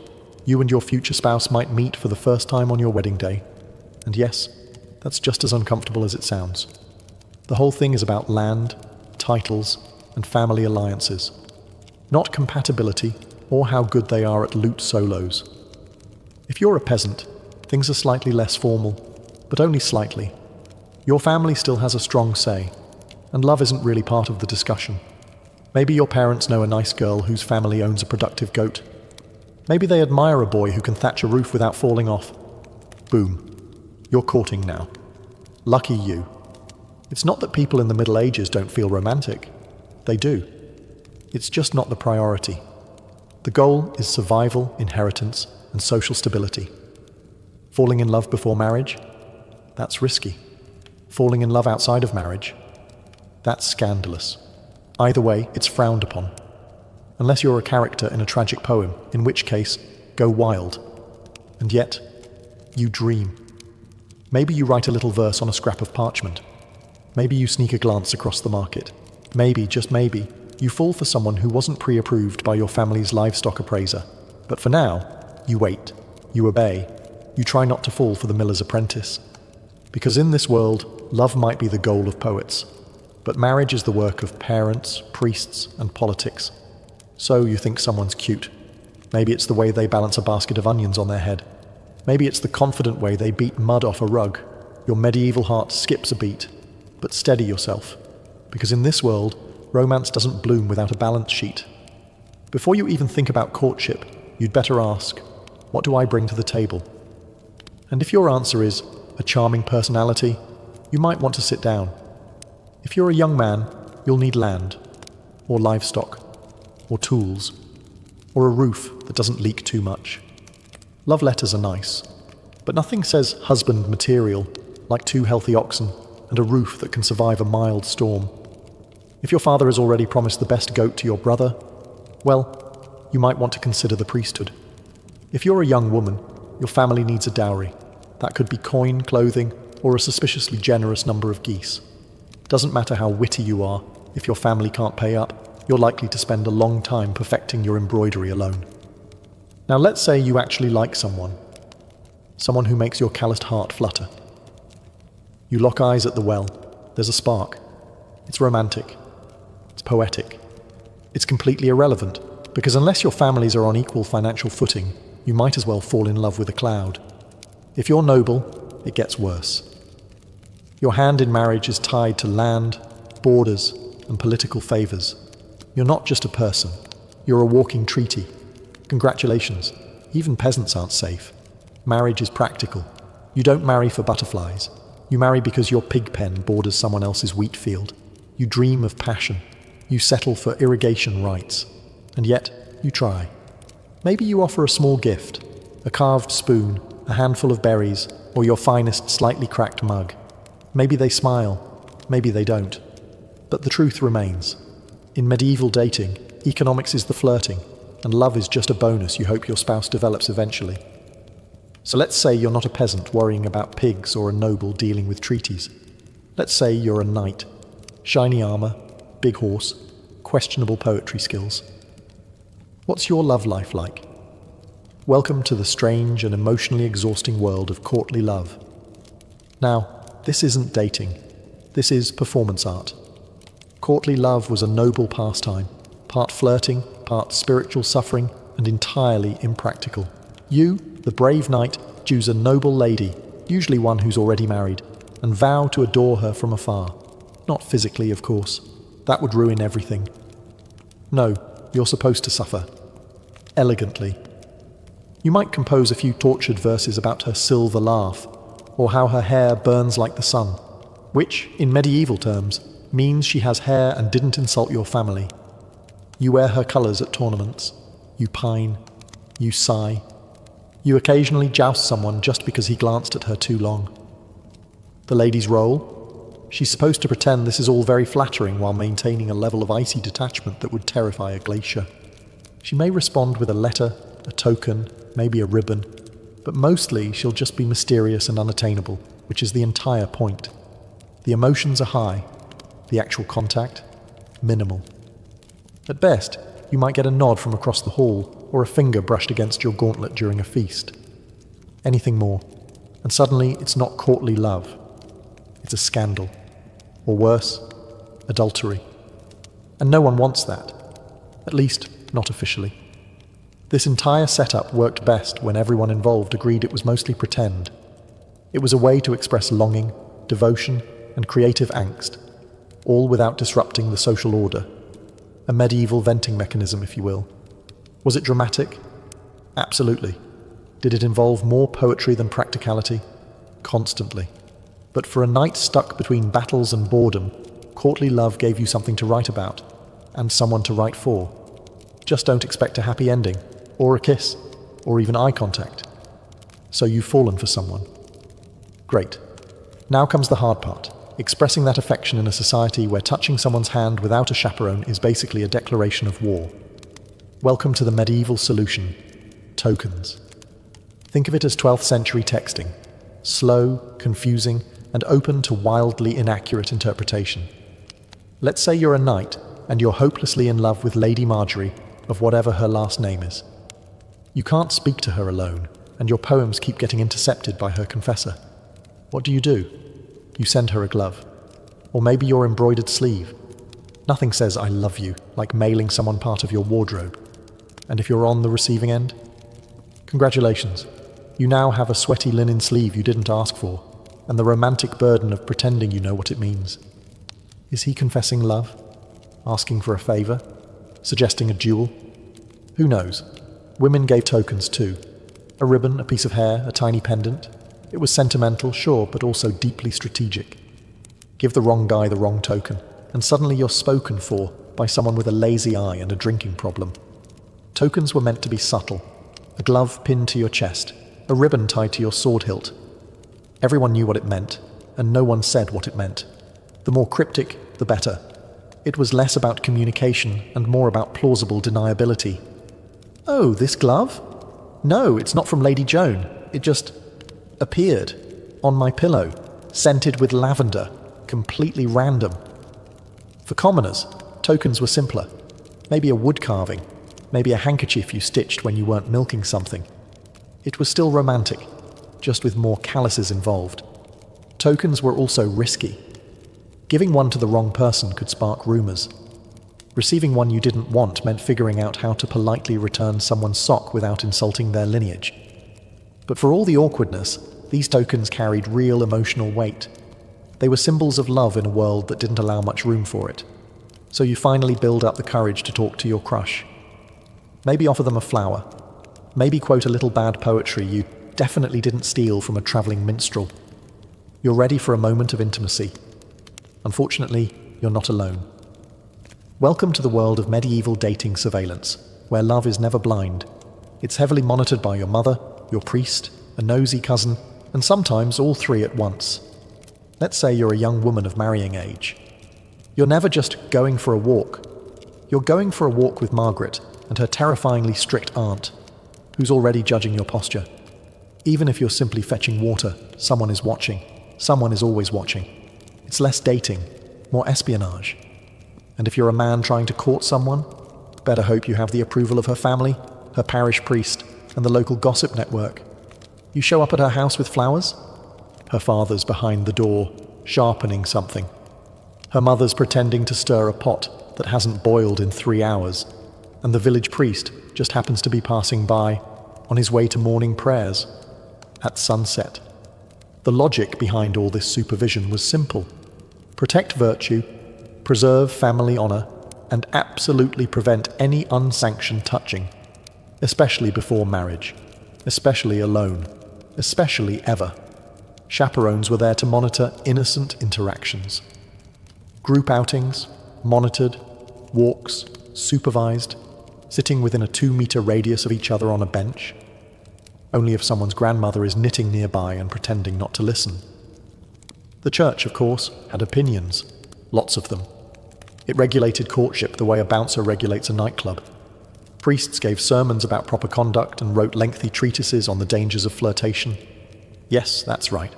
Medieval clergy published anti-flirting manuals. Imagine someone copying those out by candlelight while monks silently judge you from across the scriptorium. Even letter writing wasn't safe. Some monasteries opened love letters just to screen for moral content. That's right, divine censorship.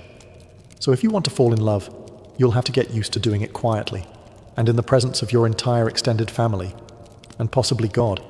So, you're in love. Or at least medieval in love, which is mostly longing, confusion, and a lot of pacing near windows.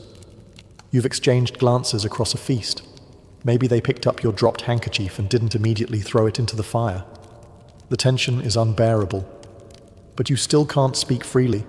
There are chaperones, priests, mothers lurking like emotional border patrol agents. So what do?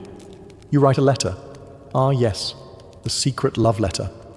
The most dangerous piece of parchment since the excommunication notice. This is your chance to confess your heart, using the most cryptic, overly poetic language possible. Because you can't just say, I like you. You must say, my soul is a stag, pierced by the arrow of your grace, roaming the forests of yearning. Naturally, if you're literate, which, let's be honest, isn't a given, you pen your message on vellum or rough parchment. If you're really dedicated, you dust it with flower petals or perfume. Just be careful with that. One noble accidentally used a love letter to wrap a herring and delivered it to the wrong girl. They're married now. It's fine. Now comes the problem of delivery. You can't just hand it over. You need a courier, a loyal servant, a bribed monk, or a younger sibling with limited understanding of consequences. Sometimes even a minstrel would do the job, singing your poem in the town square while pretending it was anonymous. Subtle. And the poetry? Risky. Very risky. The line between romantic and heresy was thinner than a monk's patience during Lent. If your metaphor even hinted at anything physical, you might find yourself confessing to both lust and literary exaggeration. But despite all the rules, people did write. Some letters survived. Some poems were copied and passed around like forbidden fruit. In a world of rigid roles and constant supervision, a folded scrap of words could feel revolutionary. So you write, you risk it. You press your trembling hand to the parchment and say everything you can't say aloud. Just don't sign it too clearly. You want romance, not a church trial. Finally, a break, a feast day, a harvest festival, a maypole dance. In short, a rare moment when your life isn't just work, prayer, and pretending you're not interested in the blacksmith's daughter. Today, you're allowed to flirt. Sort of. As long as no one sees. Or everyone sees, but pretends not to. Welcome to medieval festivals, where romance blooms under the watchful eyes of everyone you've ever met, and 3 chickens. Festivals were one of the few socially approved moments when men and women could mingle, laugh, and, dare we say, make eye contact. There's music, there's ale, there's someone wearing a flower crown with dangerous confidence. You've never seen so many people not pretending to be miserable. If you're a peasant, you might try to impress your crush by winning the sack race, catching a greased pig, or juggling 3 stale rolls of bread. Nothing says, I'm available, like falling off a hay bale with dignity. Dancing was your best shot at actual physical contact. The rules were rigid, but a well-timed spin or a not-quite accidental hand graze could say more than any poem. The maypole dance, for example, was basically a giant excuse for coordinated flirtation wrapped in ribbons and plausible deniability. And if you're noble, your version of flirting at a festival involved less hay and more poetry. You might compose a verse on the spot, compare your lady's eyes to twin candles, or other glowing things, and offer a trinket. Hopefully not one that was clearly made by your servant 5 minutes earlier. Food helped too. Offer your beloved a meat pie, or share a honey cake. If they accept it with a smile, you're doing well. If they hand it to their dog, start over with someone else. But remember, everything you do, someone is watching. A parent, a priest, a bard with a big mouth. One misstep, and your flirty smile becomes a youthful indiscretion discussed at church for the next 6 weeks. Still, for a few hours you can pretend. Pretend you're in a world where love isn't a transaction, where laughter isn't suspicious, and where dancing in public doesn't end in penance. Let's say you're not a knight, a noble, or a bard with a lute and excessive feelings. You're a regular villager. You wake up with the cows, go to bed with the chickens, and spend most of your day ankle-deep in mud. You're not looking for a poetic soulmate. You're looking for someone who can milk a goat without emotional drama. Welcome to peasant courtship, where romance is practical, gestures are modest, and chemistry means we can survive winter together. In your world, dating is less about long conversations and more about shared tasks. You notice someone you like because they work hard, don't complain much, and have a decent set of teeth. That's it. That's the whole checklist. You're not picky. You're realistic. You don't need fireworks. You need someone who can gut a fish and maybe doesn't snore too loudly. So how do you show interest? You give gifts, small, useful things. A basket of eggs, a bundle of firewood, a good turnip. And if you're feeling bold, maybe a woven ribbon or a carved spoon. Nothing says, I'm serious about you. like a spoon you whittled by candlelight while your pig judged you silently. Conversations happen during shared chores. You might walk together to the mill, chat while tending sheep, or exchange pleasantries while shoveling something that smells questionable. No one's reciting poetry. You're talking about the weather, crop yields, and whether or not old Thomas fell in the well again. And yet, in its own way, it's romantic. There's a sweetness in the simplicity. A shared life built not on idealism, but on cooperation. You know each other's strengths, weaknesses, and how fast they run when a goat escapes. Proposals often came quickly. If you both agreed, and the families did too, marriage followed. Maybe you moved into a shared hut. Maybe you built a new one from scratch with help from the village. You brought your best blanket. They brought a goat. Together, you began the strange miracle of domestic survival. It's not glamorous, but it's honest. You've done it. You found someone who can cook, clean, tolerate your family, and doesn't visibly recoil at the sight of your feet. True love, right? Now it's time to get married, which, in medieval terms, means you're entering into a contract. Not a dreamy vow under the stars. A legally binding transaction, often negotiated with all the passion of a livestock auction. If you're a peasant, it's still a big deal. You gather a few witnesses, talk to the local priest, and try not to trip over the Latin during the ceremony. But behind the sweet-sounding blessings is a serious checklist. Dowry, land rights, who gets the cow, and what happens if someone dies during planting season. Ah yes, romance. If you're from the upper class, buckle up. Your marriage is a full-blown legal negotiation. Your parents, their parents, the priest, a scribe, maybe a cousin who once studied law. They're all in on it. The bride and groom, mostly just standing nearby, looking decorative and nodding when spoken to. You may or may not have even met the person you're marrying. Your family has done the math. Your estate needs her fields, her dowry balances your debts, and both of your coats of arms look good next to each other. Love is optional. The merger is not. And once you're married, it's permanent. Divorce isn't really a thing unless you can prove someone wasn't baptized, was secretly related to you, or died and forgot to mention it. Annulments existed, but they required a lot of paperwork, a bit of luck, and a solid bribe. Still, not everything is bleak. Some couples genuinely grew to love each other, shared chores, raising children, surviving winters. These things have a way of building affection, or at least tolerance, which in medieval terms is basically the same thing. The church was involved in every step. Marriage was a holy sacrament, one of the 7 big ones. You didn't just marry for legal reasons, you married because God needed a witness. Possibly 2. So you stand, exchange vows, and smile as someone hands over a sack of onions and calls it a blessing. So, let's say you've had enough. Enough contracts, enough negotiations, enough being treated like a particularly valuable sack of flour. You're a noble, but for once, you want to marry for love. Not for land, not for lineage, not for your father's strategic ambitions, just love. Congratulations, you're about to cause a scandal. Noble elopements were the medieval equivalent of lighting your family tree on fire and dancing in the ashes. If you ran off to marry someone of your own choosing, it wasn't just personal rebellion, it was political sabotage. Let's say you're Lady Eleanor, promised to Sir Boring von Estate Secure, but you've fallen madly in love with a penniless squire who smells faintly of horses and adventure. You meet in secret, whisper sweet nothings in the stables, and one day, you vanish. Off to a monastery where the abbot owes you a favor. There you marry under questionable legality, with only a nervous monk and 2 chickens as witnesses. Back at home, chaos. Your family? Outraged. Your father? Threatening to siege the groom's family garden. Your mother? Crying into her embroidery hoop. The church? Deeply concerned. The gossip? Delicious. And if you're the groom in this romantic rebellion, don't get too comfortable. Best case scenario, you get to keep your bride and your kneecaps. Worst case, you're excommunicated and disemboweled, in that order. Still, some couples got away with it.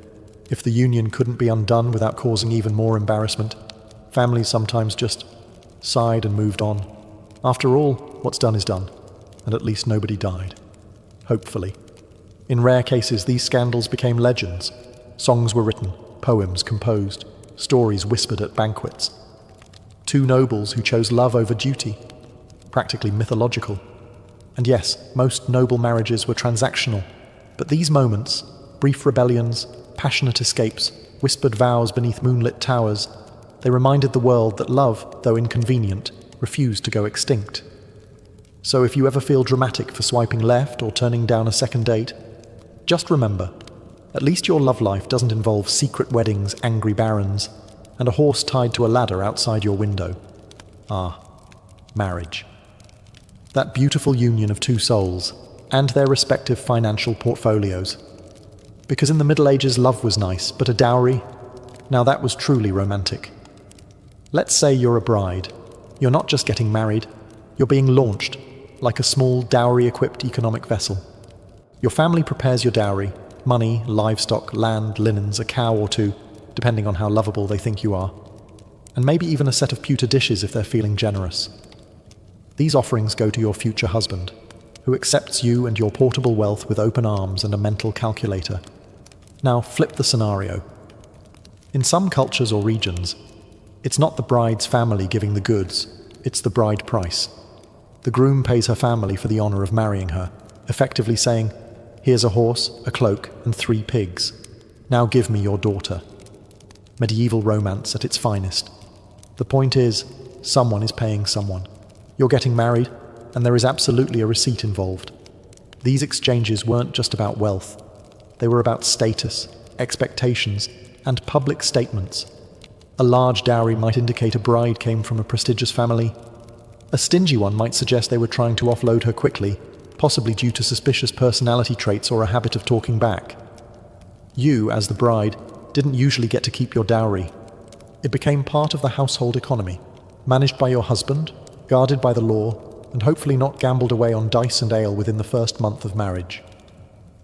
If the marriage ended, through death, annulment, or your husband wandering off to join a monastery after midlife regret, your dowry could theoretically be returned. But retrieving it was often harder than pulling a sword from a stone. You'd need support, legal backing, and ideally someone who could read. Meanwhile, the bride price, if paid, was like buying a rare goat, expensive up front and no refunds. It compensated the bride's family for the loss of her labor. After all, who's going to milk the sheep now? So while love was occasionally in the mix, money was always at the altar. So you didn't go the marriage route. Maybe you were the second son, or your dowry was suspiciously small, or you just really liked chanting. Either way, you've joined a monastery or convent. Congratulations, you've now taken a vow of poverty, chastity, and an aggressive disinterest in romance. And yet, here you are, in a stone cloister surrounded by silence, candle smoke, and Brother Anselm's unexpectedly soulful eyes. Yes, even behind monastery walls, forbidden love found a way. To be clear, falling in love in a religious order was deeply discouraged. Like, you might get whipped, exiled, or lectured by someone with a Latin name, discouraged. You've sworn to give your heart entirely to God, which means giving it to literally no one else. But hearts are unruly, and sometimes prayers start sounding a lot like love poems. Maybe it starts with innocent tasks. Passing each other bread in the refectory, whispering during vespers, laughing a little too hard when someone drops a hymnal. Before you know it, you're tucking extra cheese into Sister Beatrice's satchel and questioning everything. Some monks and nuns wrote passionate letters, disguised, of course, as theological musings. Your soul is a shining light in the darkness of my contemplation sounds holy, unless you read between the lines. And many did. There were inevitably scandals, secret meetings in the herb garden, midnight confessions that weren't strictly sacramental, and the occasional gasp-worthy discovery of a nun with a suspiciously round belly. The punishment, usually harsh, exile, public penance, or being reassigned to some far-off abbey known mostly for sheep and silence. Still, not all stories ended in disgrace. Some lovers escaped. A few even got married after being defrocked. Most, though, returned to their cloisters, red-faced and redevoted, swearing that the whole thing was just an overzealous theological debate. Because in the end, monastic life was about discipline. But humans are humans, even in robes, even in silence. And sometimes a quiet glance across the chapel was more thrilling than any tournament or courtly poem. You did it. You got married. There was a priest, a pig roast, and someone spilled mead on your mother's only nice cloak. But now it's been a few months, or years, and something feels off. Maybe your spouse snores like a dying lute. Maybe they forgot to mention their chronic gambling problem. Or maybe you just realized that marrying for land and sheep doesn't automatically result in romantic bliss. Either way, welcome to the world of medieval marital disappointment. Now, don't go reaching for the divorce papers, because they don't exist. At least, not in any form you'd recognize. Marriage was a sacred and unbreakable bond, approved by the church, sealed by God, and enforced by public shame. You could try for an annulment, but you'd need a very good reason. We don't get along doesn't cut it. You'd have to prove that one of you was underage, already married, too closely related, which happened disturbingly often, or, best case scenario, never consummated the marriage, which meant someone had to confirm that fact, in writing, possibly under oath. Good luck. If you're a noble, it gets messier. Your marriage wasn't just personal, it was political. Trying to escape it could start a feud, ignite a scandal, or launch a minor war. Best to just quietly resent each other and attend separate feasts. So what do unhappy couples do? Mostly they just endure. You sleep in different beds. You sigh dramatically at dinner. You pour your feelings into embroidery or that one really angry psalm. Passive aggression becomes your love language. Of course, affairs happened, usually quietly, sometimes spectacularly. Nobles had secret lovers. Peasants had suspiciously helpful neighbors. The church condemned it, of course, but that didn't stop people. It just made them better at sneaking around barns and blaming things on God's mysterious will. For women, getting out of a bad marriage was especially hard. Even if your husband was violent or vanished, society expected you to stay loyal, silent, and mildly pious while surviving off bread crusts and disapproval. Still, some people made it work. Marriages weren't always happy, but they could become partnerships, forged by hardship, habit, and the shared experience of hauling firewood in the rain. Let's say your spouse dies. Maybe it was the plague. Maybe a farm accident. Maybe they tripped over a goose in the dark. However it happened, you're now widowed. And suddenly, the medieval dating pool opens back up. Being a widow in the Middle Ages was oddly liberating. Not do whatever you want liberating, but certainly more freedom than you had before. For women, especially, widowhood often brought a taste of independence, managing land, making decisions, even speaking in public without being immediately shushed. And if you were young-ish and still had teeth, you could remarry, quickly, very quickly. Mourning periods existed, but so did survival instincts. A widow with land and no husband was basically a walking treasure chest. Suitors appeared with alarming speed, some sincere, others just very enthusiastic about your dairy cows. If you're a man and recently widowed, society practically pushes you back into marriage. Who else is going to cook, clean, and raise the 11 children you somehow accumulated? So you start looking. Maybe the baker's daughter, maybe that quiet widow who always brings suspiciously good mead to market. Romance in second marriages could be surprisingly sweet. This time around, you're older, wiser. You're not being pushed into an alliance. You're choosing someone to survive with. Maybe even someone you like. Wild concept. Of course, there were rules. The church frowned on remarriage that happened too quickly. Like, your spouse isn't cold yet. Quickly. And widows often had to negotiate with family over dowries and inheritance. Nothing says romantic second chance like arguing with your brother-in-law over who keeps the butter churn. But still, second marriages were common, even expected. Life was short, winters were long. No one wanted to spend them alone if they didn't have to. And yes, love was part of it. Maybe not the swooning, sonnet-writing kind, but the quiet kind, based on shared stories, mutual respect, and the understanding that both of you had already seen some things. So you light the fire, pour the soup, and try again. Not because it's perfect, but because it's human. You've made it this far, survived the contracts, the courtships, the chaperones, and possibly a dramatic barn elopement. But before you fall for someone new, ask yourself the most medieval question of all. Are you cosmically allowed to love this person? Because in the Middle Ages, love wasn't just a matter of the heart. It was a matter of stars, bones, and whether or not your grandmother saw a fox this morning. Let's begin with astrology.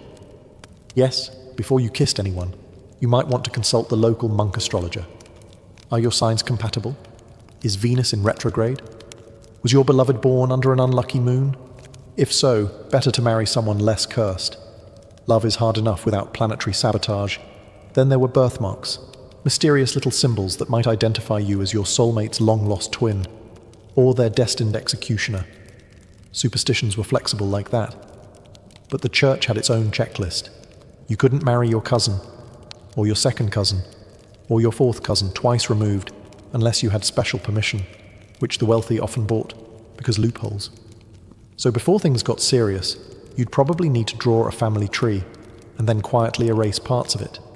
Social status also mattered, deeply. A noble could not fall in love with a peasant without it being declared either a miracle or a moral failing. Cross-class romance was rare, scandalous, and only acceptable if it later became a tragic folk song. And then there were the omens. If a raven flew overhead while you were thinking about someone, bad sign. If you dropped bread at dinner while glancing at your crush, forget it. That's a cursed union. Someone might bury a charm under your doorstep to protect you from improper suitors, or to sabotage your chances. Either worked. Love, in this world, wasn't just personal. It was mystical. Everyone had an opinion. The stars, the saints, the weather, and that one woman in the woods who definitely wasn't a witch, except she probably was. But despite all the rules, signs, and whispered warnings, people still loved. Clumsily, bravely, often against advice. Because medieval or not, the heart remains wonderfully disobedient. You've probably heard of Alexander the Great, maybe even Julius Caesar. But have you ever heard of the woman who allegedly chopped off the head of Cyrus the Great and dunked it in blood? Her name was Thamyris, and she didn't rule from a throne gilded in gold or within high-walled cities. No, her court was the open sky, her army was the wind, and her power came not from titles, but from pure, unshakable authority. She was queen of the Massagetæ, a confederation of nomadic tribes who roamed the steppes of Central Asia. Think, horse archers, tattooed warriors, ritual feasts, and battlefield justice. Thamyris didn't inherit her power from a pampered courtier system.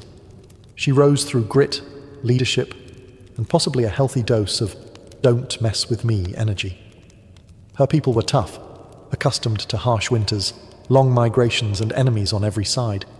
But even among such people, she stood out. She was a warrior, a lawgiver, and a ruler in her own right. No husband overshadowed her. No brother guided her hand. Now, to be clear, much of what we know about Thamyris comes from the Greek historian Herodotus, a man not exactly known for his strict fact-checking. But if even a fraction of his account is true, then Thamyris wasn't just a queen. She was a storm in human form. At the heart of her story is this. A foreign superpower was growing stronger by the day. The Achaemenid Persian Empire, led by Cyrus the Great. He had already conquered Lydia and Babylon, and now his gaze turned east. The Massagetæ were next on his list. But Cyrus didn't fully understand what kind of woman he was dealing with. Before the first arrow flew, before the first spear shattered, and before her son's death changed everything, Thamyris was already preparing for war. Not because she wanted conquest, but because she refused submission. She wasn't just defending territory, she was defending a way of life. And as Cyrus would soon learn, there are some queens you just don't invade. Cyrus the Great had a reputation. He wasn't just any king, he was a conqueror's conqueror. The kind of man who could stroll into ancient cities, topple empires, and still get remembered fondly by historians. So when he looked east toward the land of the Massagetæ, he didn't exactly expect resistance. After all, who could possibly say no to the man who had taken Babylon without even breaking a sweat? Cyrus sent a polite offer first, because of course, every good imperialist starts with a smile. He proposed a political marriage between himself and Thamyris. Now you might think, that's romantic. But Thamyris saw right through it.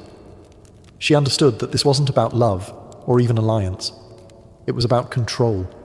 If she married Cyrus, her kingdom would become just another province of the Persian Empire, and she, a trophy queen. She declined. firmly. Cyrus, unaccustomed to rejection, didn't take it well.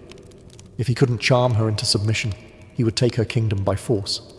He crossed the Araxes River, which separated his empire from the lands of the Massagetæ, and established a foothold. But Tomyris wasn't idle. She gathered her warriors, consulted her chiefs, and prepared for what she knew was coming: war. Then came the bait. Cyrus, under the guidance of his general Harpagus, laid a trap. He left a portion of his army behind, with a lavish camp overflowing with wine and food, luxuries that nomads rarely indulged in. Tomyris' son, Spargapizes, led a detachment to investigate.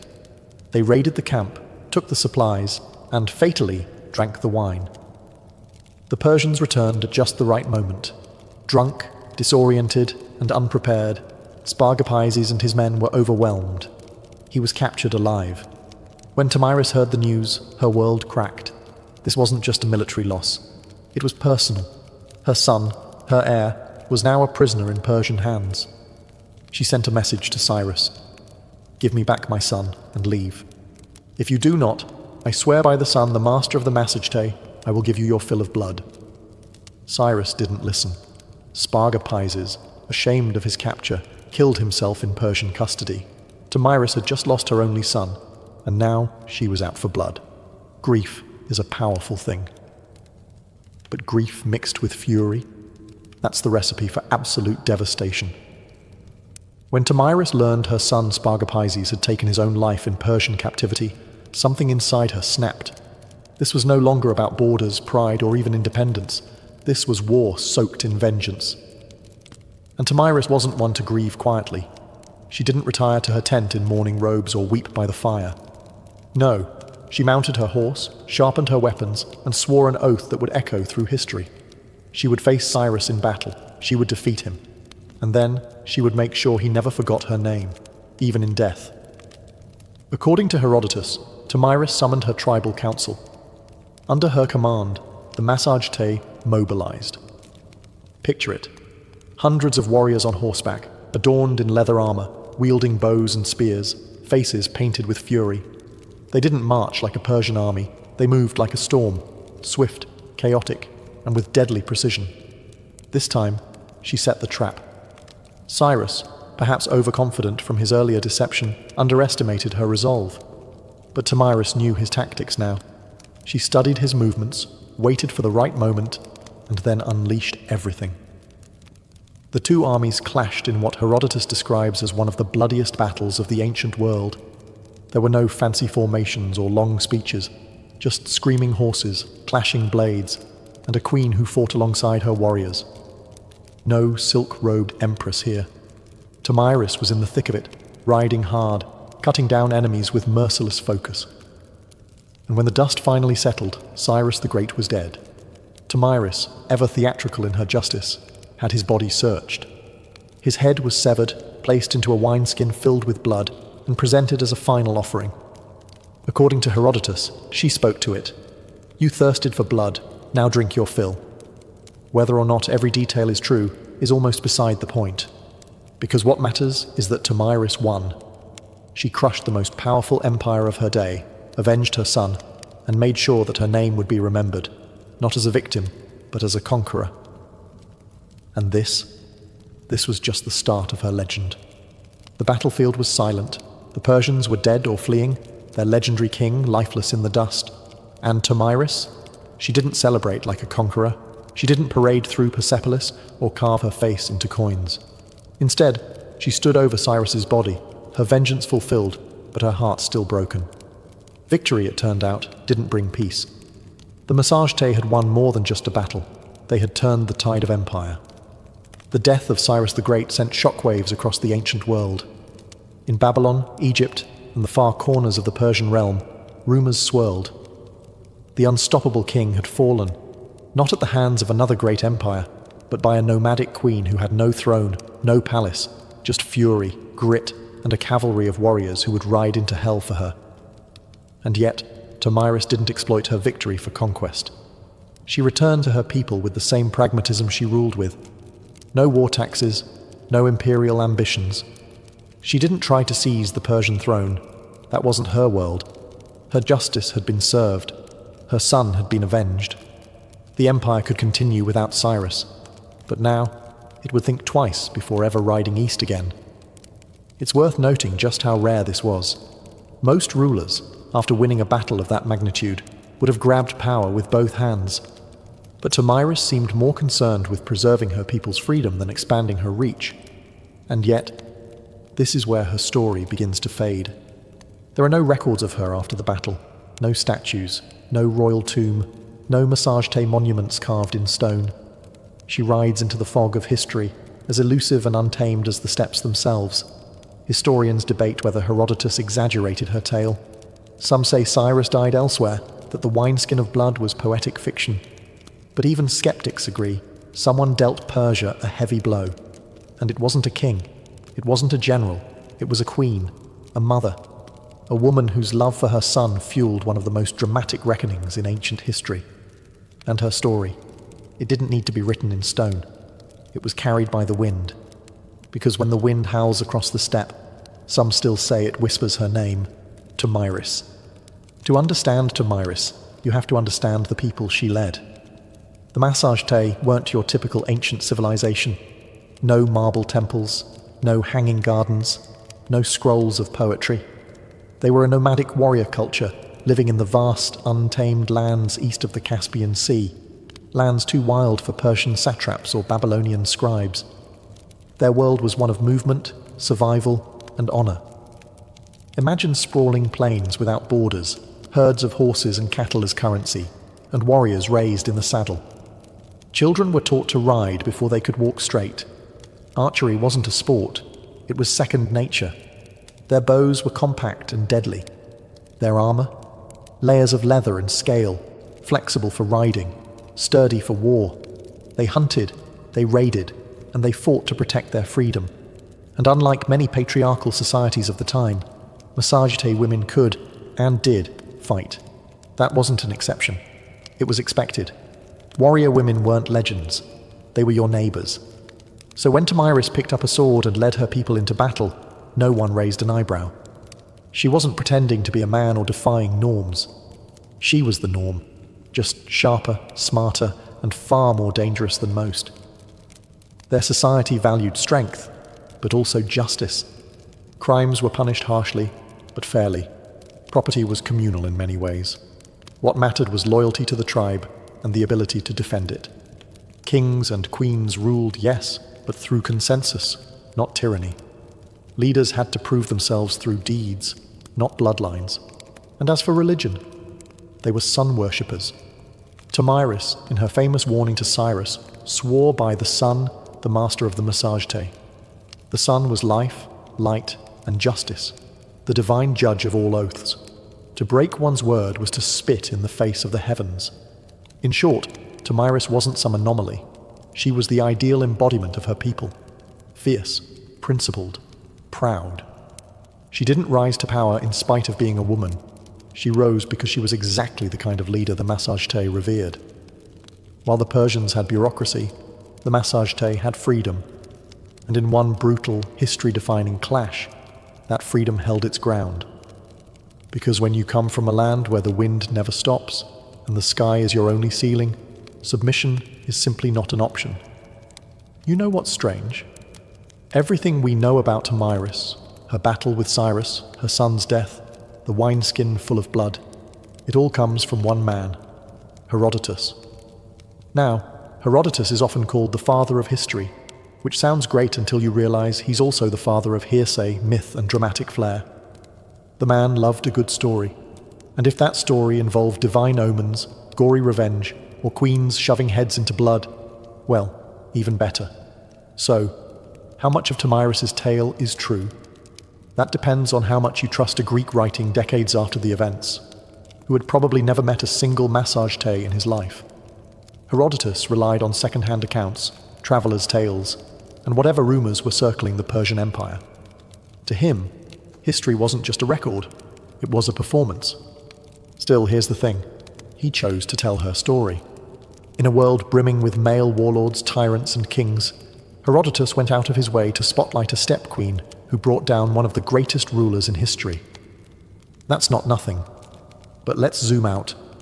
Why did this tale spread so widely? Simple. It had everything. A noble woman, a tragic son, a cunning enemy, a battle to the death, a gory finale worthy of any Greek tragedy.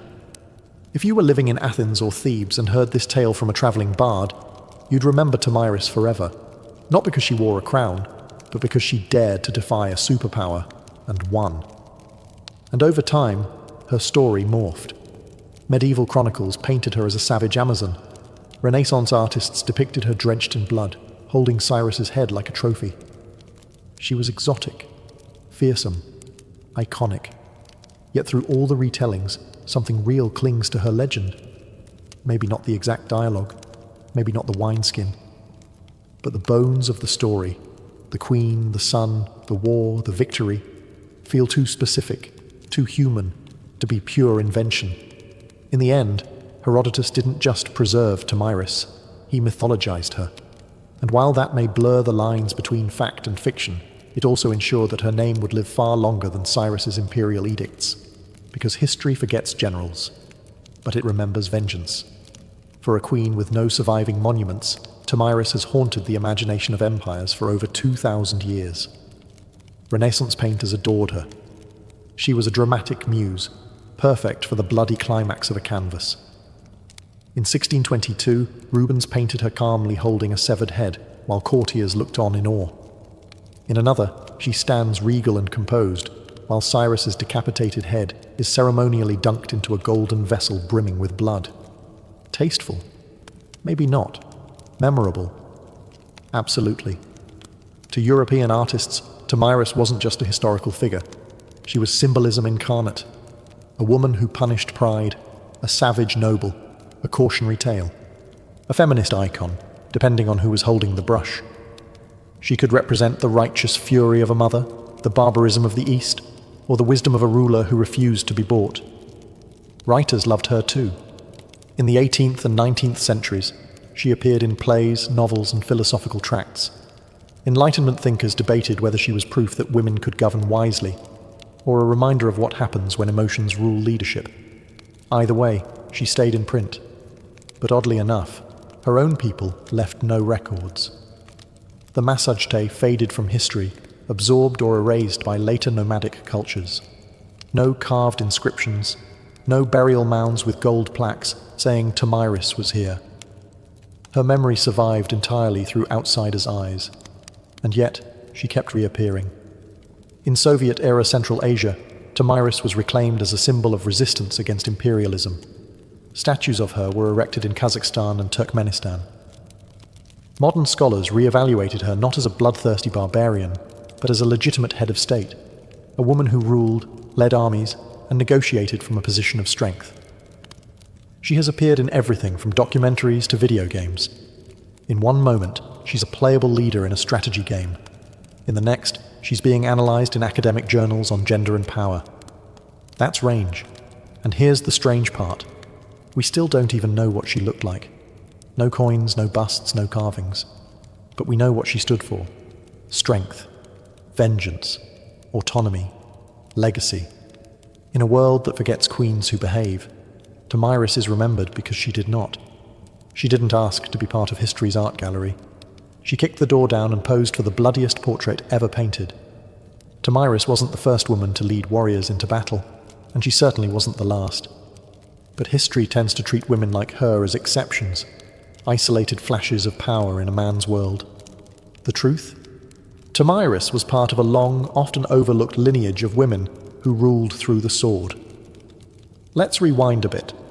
Before Tomyris, there was Shemuramat, the Assyrian queen who may have inspired the mythical Semiramis, builder of cities, slayer of rebels. Around the same era, the Scythians, cultural cousins of the Massagetæ, had female warriors buried with weapons, their skeletons showing clear signs of battle injuries. These weren't ceremonial roles. These women fought, bled, and died on horseback. And after Tomyris came more. Boudica, the Celtic queen who led a fiery revolt against the Roman Empire in the 1st century CE, is often compared to her. Like Tomyris, Boudica's war was sparked by personal loss. Her daughters were assaulted, her land seized. Her response? She burned Roman settlements to ash. The parallels are uncanny. Grief, vengeance, and an empire too arrogant to see what was coming. There's also Zenobia, queen of Palmyra, who in the 3rd century CE defied Rome itself and carved out her own mini-empire in the east. She minted coins with her face. She declared independence. She made the emperor come to her. What binds all these women together, Tomyris included, isn't just power, it's audacity. They led in eras that pretended leadership belonged to men. They wielded authority not as caretakers or stand-ins, but as strategists, generals and rulers. And while many male leaders were praised for their conquests, these women were often labelled dangerous, unnatural, savage. Why? Because they won. Tomyris wasn't an outlier. She was part of a global, centuries-long pattern of women who rose in times of crisis and made kings bleed. Her story, preserved by Greek pens and modern imagination, reminds us that female leadership wasn't rare. It was just rarely recorded. So when you picture ancient warfare, don't just see helmets and beards. See a queen on horseback, bow in hand, blood in her eyes, and understand, Tomyris wasn't alone. She was just one of the few they couldn't erase. Tomyris never built a palace. She didn't leave behind golden inscriptions or dynastic walls. There's no great tomb, no preserved armor, no marble bust in a museum. And yet, she endures. In many ways, her legacy is a paradox. Her entire story hinges on a handful of paragraphs from Herodotus, biased, embellished, possibly fictional. But those words planted a seed that refused to die. For over 2 millennia, her name has resurfaced, again and again, in times when the world needed to remember that power doesn't always wear a crown, or a beard. She's been reimagined through so many lenses. To Renaissance Europe, she was the noble savage, a warning to tyrants. To modern Central Asia, she became a folk hero, a symbol of resistance and national pride, especially in countries still reckoning with colonial and imperial pasts. Statues of her rise from plazas in Kazakhstan. Children learn her name in school books. Politicians quote her when invoking strength and independence. But beyond symbolism and myth, there's something undeniably human about her story. It's about a mother who lost her son. It's about a leader forced to choose between surrender and survival. It's about a person who, when cornered by one of the greatest powers the world had ever seen, chose to fight, and won. In a world that often erases the names of warrior women, Tomyris persists like a blade buried just beneath the surface, always ready to be unearthed by a new generation, hungry for stories of untamed defiance. She reminds us that history isn't just kings and empires. It's also mothers and queens, grief and revenge, dirt and blood. It's the silent moments after battle, when a woman stands alone in a field littered with corpses, knowing she has changed the course of the world, but will never be fully believed. And that might be her greatest legacy, the refusal to be forgotten. No statues, no problem. Her name still rides on the wind of the steppes. Her story still makes emperors look mortal. And her legend still whispers the warning, "Come for me, and you'll drink your fill of blood." So the next time you hear of a great king's downfall, remember, sometimes the final blow comes not from a rival empire, but from a queen on horseback, lost to history, but never truly gone. Imagine a life where your walls are made of felt, your roof is stitched from hide, and your front door opens to the horizon. There are no cities, no farmland, no stone monuments to pass on to the future, just the rhythm of hooves, the whisper of grass, and the ever-changing sky. For ancient nomadic cultures, permanence was a myth, and mobility was strength. From the Eurasian steppes to the Arabian deserts, ancient nomads shaped entire civilizations without leaving a single marble temple. These weren't rootless wanderers. They were strategic movers, guided by the seasons, the grazing patterns of their herds, and an intimate understanding of terrain. Their homes were yurts, tents, or wheeled wagons, foldable fortresses designed for life on the move. Cattle, sheep, goats, and most of all horses were the pillars of nomadic life. A person's wealth was counted in livestock, not land. Horses were more than tools. They were companions, weapons, and status symbols. To ride well was to survive. To ride best was to rule. But being mobile didn't mean being disorganized. Nomadic societies had complex social structures. Power usually flowed through clans and tribes, with leadership often based on merit and influence rather than strict heredity. A chief or khan might rise through tactical brilliance, oratory skill, or sheer charisma. Loyalty was personal, earned in campfire councils and on wind-scoured battlefields. And far from being isolated from the world, nomads were its connective tissue. They moved silk from China, spices from India, silver from Persia, and slaves from Europe. Nomadic caravans and traders were the original transcontinental couriers, long before empires caught on. And when trade broke down, they raided, swift, strategic, and terrifyingly efficient. Their history wasn't written in stone. It was sung, recited, and remembered. Elders passed down legends and laws through oral tradition.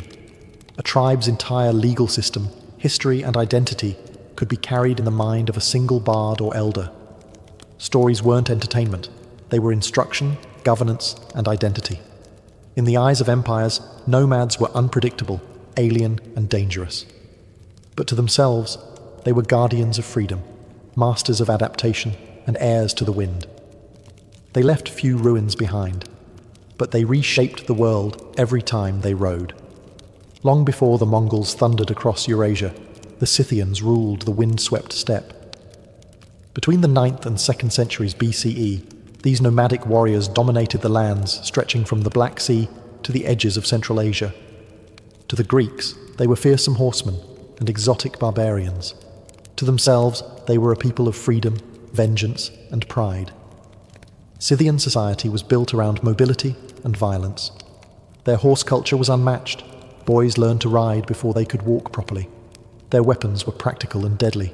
Short composite bows, ideal for shooting while galloping at full speed, curved swords, battle axes, and iron-tipped spears. The Scythian warrior wasn't just a man either.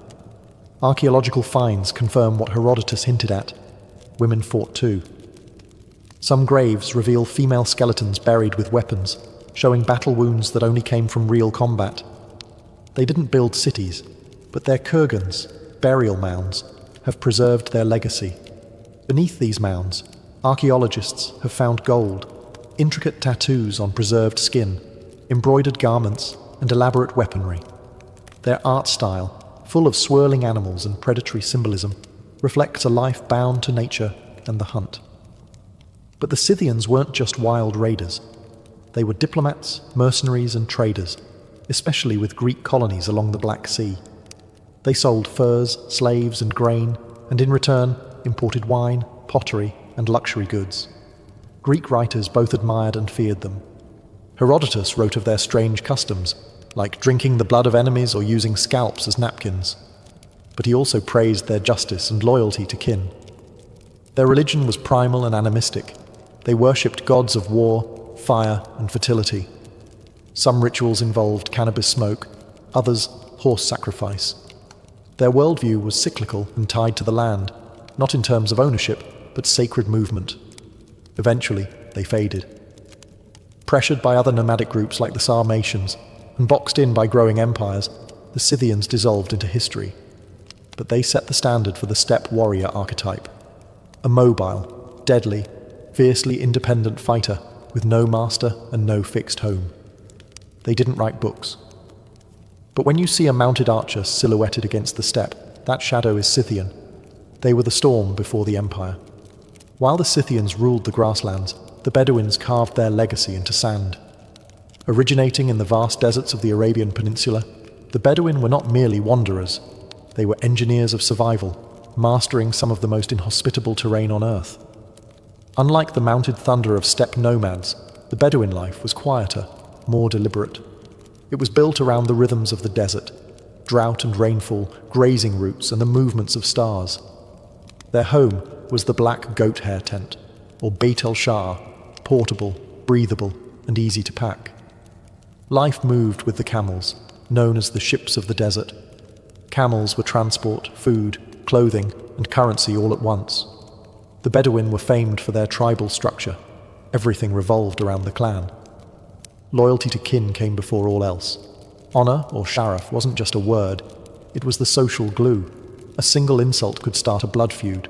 But generosity to guests, karam, was just as sacred. The stranger could expect food, water, and protection for 3 days, no questions asked. Their warfare was rooted in the raid, or gazu, fast, strategic attacks designed to capture goods and livestock without unnecessary bloodshed. Battle wasn't about mass slaughter, it was about survival, prestige, and honor. A successful raid elevated a man's status. A failed one could stain a tribe's reputation for generations. But Bedouin life wasn't all conflict and sandstorms. It was rich in oral tradition. Poets were warriors of words. Their verses preserved history, shamed enemies, and praised heroes. Poetry was passed from memory to memory, often performed in song-like cadence around the fire. Some poems became tribal lore, others became legacy. Trade caravans also passed through Bedouin lands. These tribesmen served as guides, protectors, and sometimes smugglers, moving goods like incense, spices, and silk from southern Arabia to the Levant and beyond. They knew every oasis, every star path. Their knowledge was legendary and expensive. Though many Bedouins later integrated into cities and empires, they maintained a fierce sense of identity. Even today, the black tent and tribal codes remain symbols of Bedouin pride. They weren't just survivors of the desert, they were its soul. No nomadic people have ever reshaped the world quite like the Mongols. In the 13th century, these steppe riders erupted out of the plains of Mongolia and carved out the largest contiguous land empire in history. But their roots were no different than the other nomadic cultures they followed, mobile, clan-based, and fiercely adaptive. Life on the Mongolian steppe was brutal and demanding. The Mongols lived in gurs, circular felt tents that could be assembled in under an hour and packed onto a cart the next morning. Their herds, horses, yaks, goats, sustained them, and their children were raised in the saddle. Riding was a skill learned before literacy. In fact, most Mongols couldn't read, but they didn't need to. Their knowledge was encoded in songs, proverbs, and memory. What made the Mongols different was how they weaponized mobility. Under Genghis Khan, tribal divisions were shattered and reorganized into a new merit-based system. Loyalty to tribe was replaced by loyalty to the Khan, and with that, the world changed. Mongol warfare was a ballet of speed and deception. Their horse archers could fire accurately at full gallop, fake retreats to lure enemies and travel over 100 miles a day. But they weren't just raiders, they were strategists. They used scouts, spies, signal flags, and psychological warfare with terrifying precision. Once they began conquering cities, they adapted quickly. Siege engineers from China and Persia joined their ranks. The Mongols learned how to build catapults, flaming arrows, and battering rams, and used them with chilling efficiency. But here's the twist. They weren't just destroyers. The Mongol Empire connected the world in ways never seen before. They revived and protected the Silk Road, ensuring safe passage from China to Europe. Goods, ideas, and even diseases like the Black Death traveled their vast network. They introduced paper currency, passport systems, and religious tolerance across their realm. A Muslim merchant, a Christian priest, and a Buddhist monk could all travel safely under Mongol rule, as long as they didn't rebel. And yet, they remained nomads at heart. Even as they governed empires, Mongol rulers still returned to their tents, their herds, and the open steppe. They conquered cities, but never truly belonged to them, because no matter how high they climbed, they always rode with the wind at their backs. To the sedentary empires, nomads were either useful or dangerous, and sometimes both at the same time. But to nomads, the line between trade and raid was negotiable. One day, they'd escort your caravans across the desert. The next, they'd plunder your border towns. It all depended on the mood, the season, and how well you paid. Trade was vital to nomadic life. Most nomads couldn't grow grain or make pottery. They needed tools, textiles, spices, and luxury goods. In exchange, they offered livestock, furs, leather, salt, and exotic items like falcons or rare horses. Some traded directly with empires. Others operated as middlemen between distant regions, forming crucial links along the Silk Road, incense route, and other transcontinental paths. But these weren't simple merchant caravans. They were armed convoys, ready to defend themselves or attack, depending on the situation. A tribal leader might negotiate with a border governor one week, then raid his storehouses the next. Empires called this treachery. Nomads called it options. The Scythians, for example, traded grain and gold to Greek cities along the Black Sea, but if a city tried to cheat them, they burned it. The Bedouins protected incense and spice caravans across Arabia. Unless someone failed to pay protection fees, then the camels changed direction. The Mongols under Genghis Khan initially tried peaceful trade with the Khwarezmian Empire, but when their merchants were executed, they responded by annihilating entire cities. To the nomadic mind, trade was personal and political. It wasn't just business, it was a reflection of respect. If a sedentary kingdom treated the nomads as equals, commerce thrived. If they disrespected them, the punishment was swift, and usually on horseback. This tension gave rise to a strange relationship. Border economies.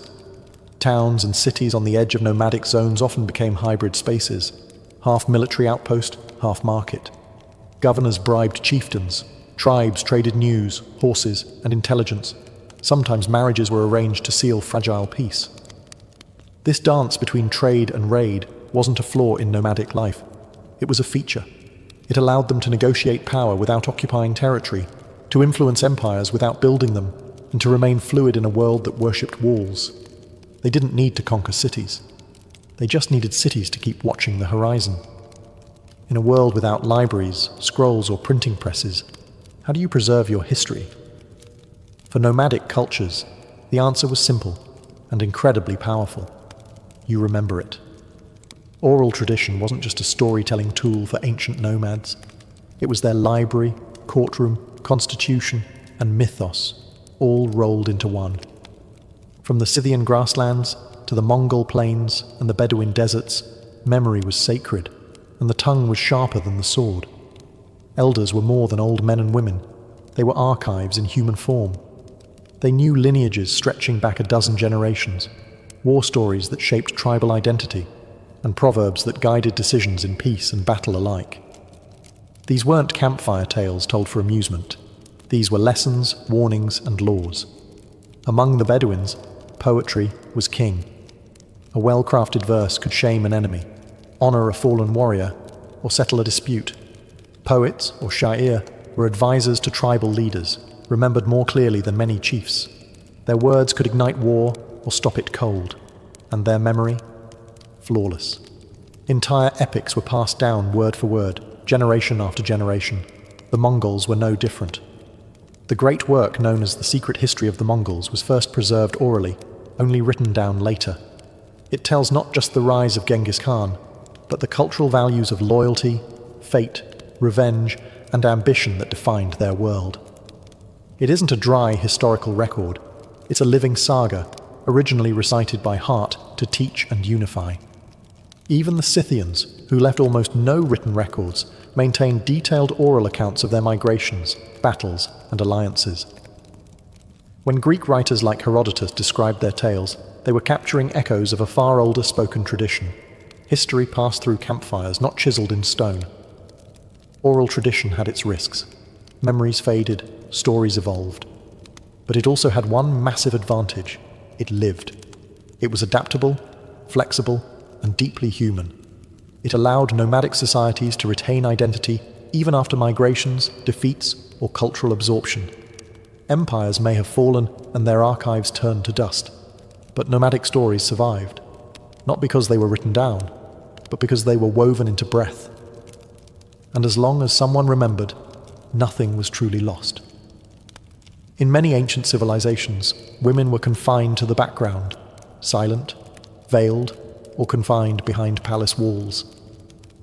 But in nomadic societies, the story was often very different. On the move, everyone worked, and that meant women held power too. From the Scythians to the Mongols, archaeological and historical evidence shows that nomadic women were not just mothers and wives. They were riders, warriors, shamans, diplomats, and clan leaders. Life on the move didn't allow for idle hands. Every member of the community, regardless of gender, had to contribute to survival, warfare, and governance. Take the Scythians, for example. Burial sites across the Eurasian steppe have revealed women buried with swords, arrows, and armor, their bones showing injuries from combat. These weren't symbolic burials. These women fought. Greek historians were so intrigued, and terrified that they crafted entire myths about Amazons, fierce warrior women supposedly descended from these nomadic tribes. In Mongol society, women managed the encampments while the men were away raiding or conquering. But even at the highest levels of power, women left their mark. Genghis Khan's daughters and daughters-in-law often ruled territories, led armies, and conducted diplomacy. One of the most powerful women in Mongol history, Sorghaghtani Beki, was a strategist and kingmaker who raised emperors and brokered alliances. Among the Bedouins, women had fewer public leadership roles, but still wielded influence through poetry, family alliances, and the sacred traditions of hospitality. A woman's tent was her domain. Her ability to manage resources, uphold honor, and raise future warriors made her a central figure in tribal life. In some tribes, women could initiate divorce, control property, and even own camels, the ultimate symbol of wealth and survival. Religion also gave nomadic women spiritual authority. In various Turkic and Siberian steppe cultures, female shamans played crucial roles as healers, spirit guides, and keepers of ancestral wisdom. They weren't fringe mystics. They were respected pillars of the community. In short, mobility created necessity, and necessity gave rise to equality, at least more than what was seen in most empires of the time. The unpredictable nature of nomadic life demanded flexibility. If a man fell in battle, a woman stepped up, without ceremony, without asking permission. In these windswept societies, a woman could be the hand that rocked the cradle and the hand that drew the bow. For nomadic peoples, spirituality was not tied to temples or sacred buildings. It was woven into the land, the sky, and the journey itself. When your life is in constant motion, your gods ride with you. Nomadic belief systems were typically animistic and nature-based, rooted in the cycles of the seasons, the behavior of animals, and the rhythms of survival. The wind wasn't just weather, it was a messenger. Mountains were guardians. Rivers carried spirits. Fire was sacred. Life was a dialogue with the unseen. Among the Scythians, described by Herodotus, worship centered on a pantheon of gods tied to the natural world.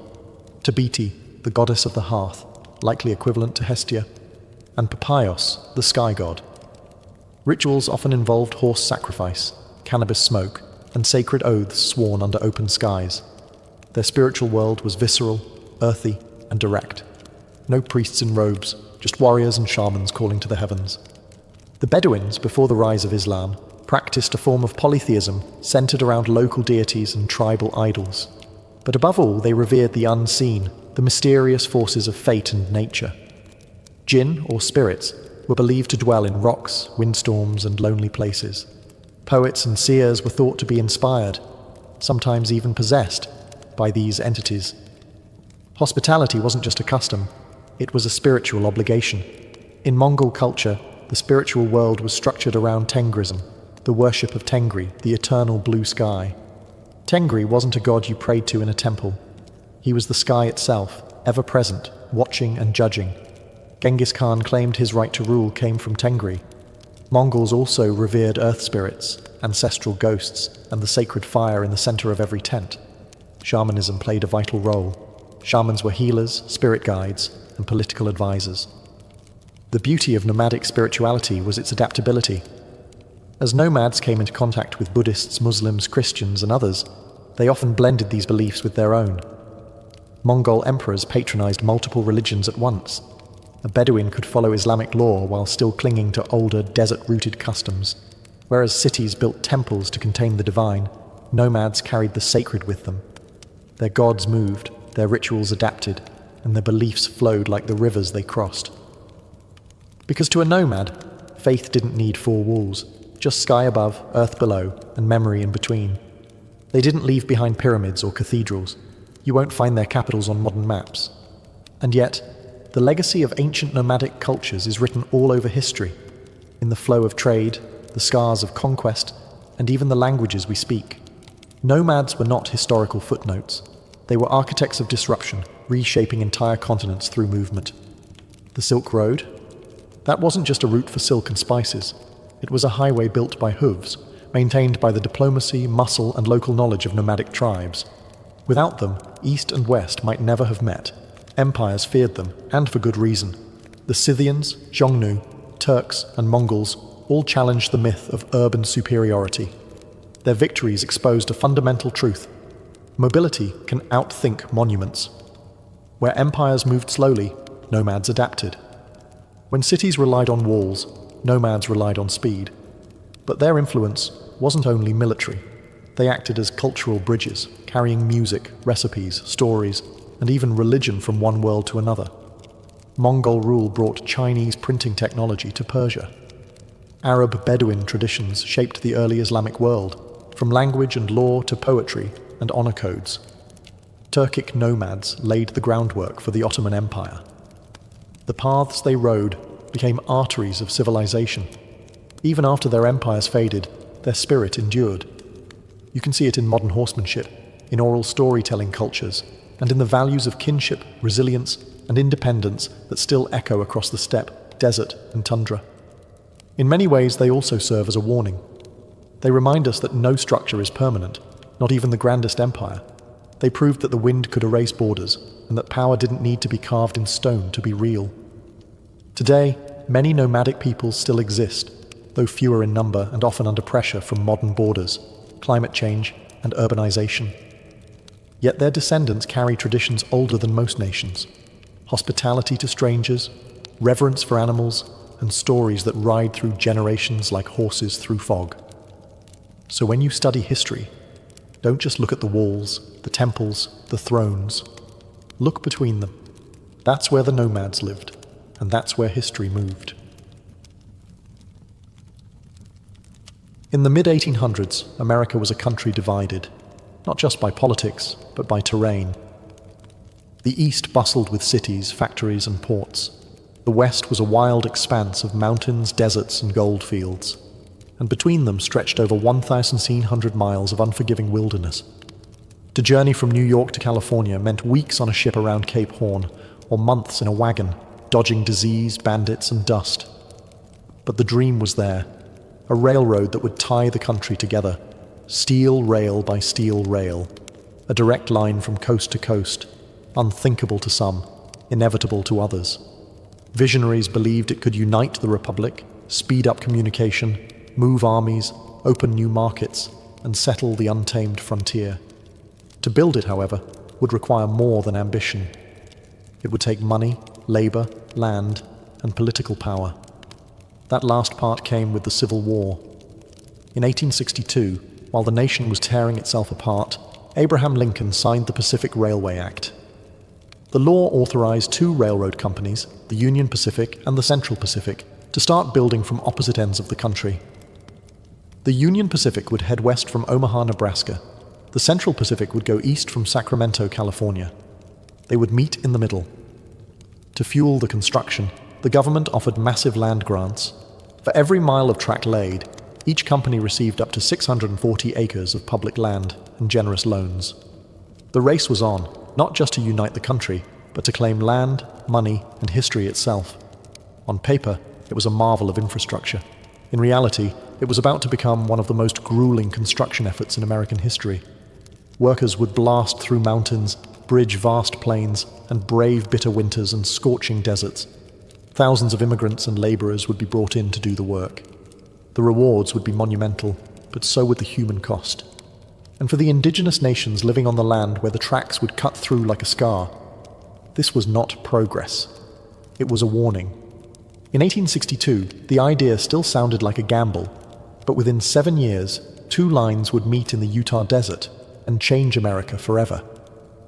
While the Union Pacific had the flat plains of Nebraska ahead of them, the Central Pacific faced a far more brutal challenge from the very start: the Sierra Nevada mountains. These weren't gentle hills. They were towering granite peaks, prone to avalanches, snowdrifts, and backbreaking terrain. And this was before dynamite was even invented. Construction began in Sacramento in 1863, but the real wall stood just 80 miles east. The Sierras were a formidable barricade, and every mile of track laid felt like a war against nature itself. To conquer this obstacle, the Central Pacific needed labor, a lot of it. At first, they hired mostly Irish immigrants and white laborers, but many quit, unable or unwilling to face the grueling conditions. That's when the company turned to a new workforce, Chinese immigrants. By 1865, over 10,000 Chinese laborers were building the railroad, more than 80% of the Central Pacific's entire workforce. They were paid less than white workers, often lived in more dangerous conditions, and faced deep racism. But they proved indispensable, showing incredible skill, endurance, and discipline. Their work was heroic and horrific. They carved tunnels through solid rock using only hand tools and black powder. The most infamous, Tunnel Number 6, took nearly 2 years to complete. In winter, snowdrifts reached 40 feet. Workers lived in camps buried beneath snow, connected by vertical shafts like chimneys. Dozens died in avalanches, explosions, and rock slides. And yet, the line advanced. To speed progress, Chinese crews suspended themselves in baskets over cliffs, chipping away at stone inch by inch. When they couldn't go around a mountain, they went through it. When they couldn't level terrain, they built wooden trestles that soared above ravines. It was some of the most dangerous and underappreciated labor in American history. Few records exist of individual Chinese workers. No statues were built for them at the time. But without their hands, the transcontinental dream would have died in the Sierras. By 1867, the Central Pacific finally emerged from the mountains. What lay ahead was desert, harsh, dry, and deadly, but flat. The worst was behind them.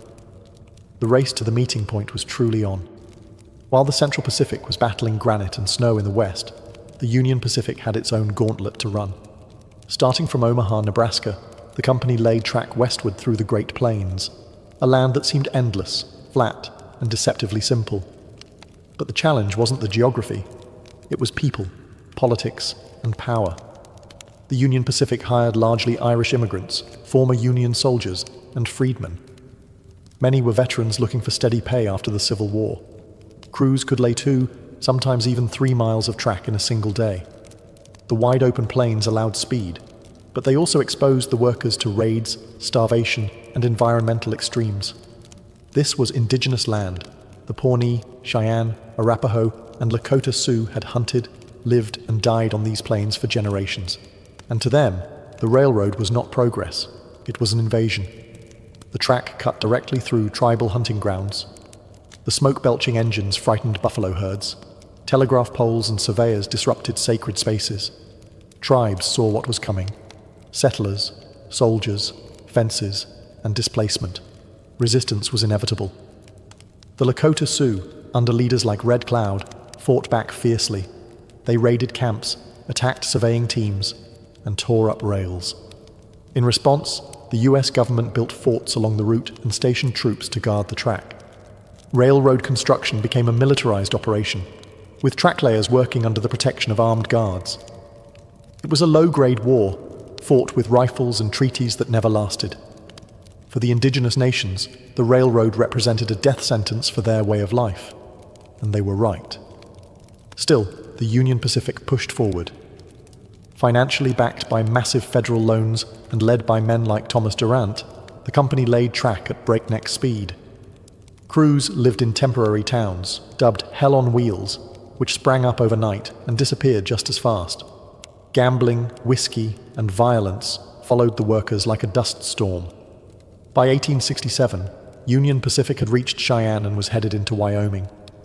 The mountains loomed in the distance, but the real mountain they were climbing was political. How do you unite a nation when you're laying rails over the bones of another? For the Union Pacific, the answer was simple: lay the track, don't look back. The story of the Transcontinental Railroad is often told with golden spikes and great men in top hats. But the real story? It's soaked in sweat, muscle, and pain.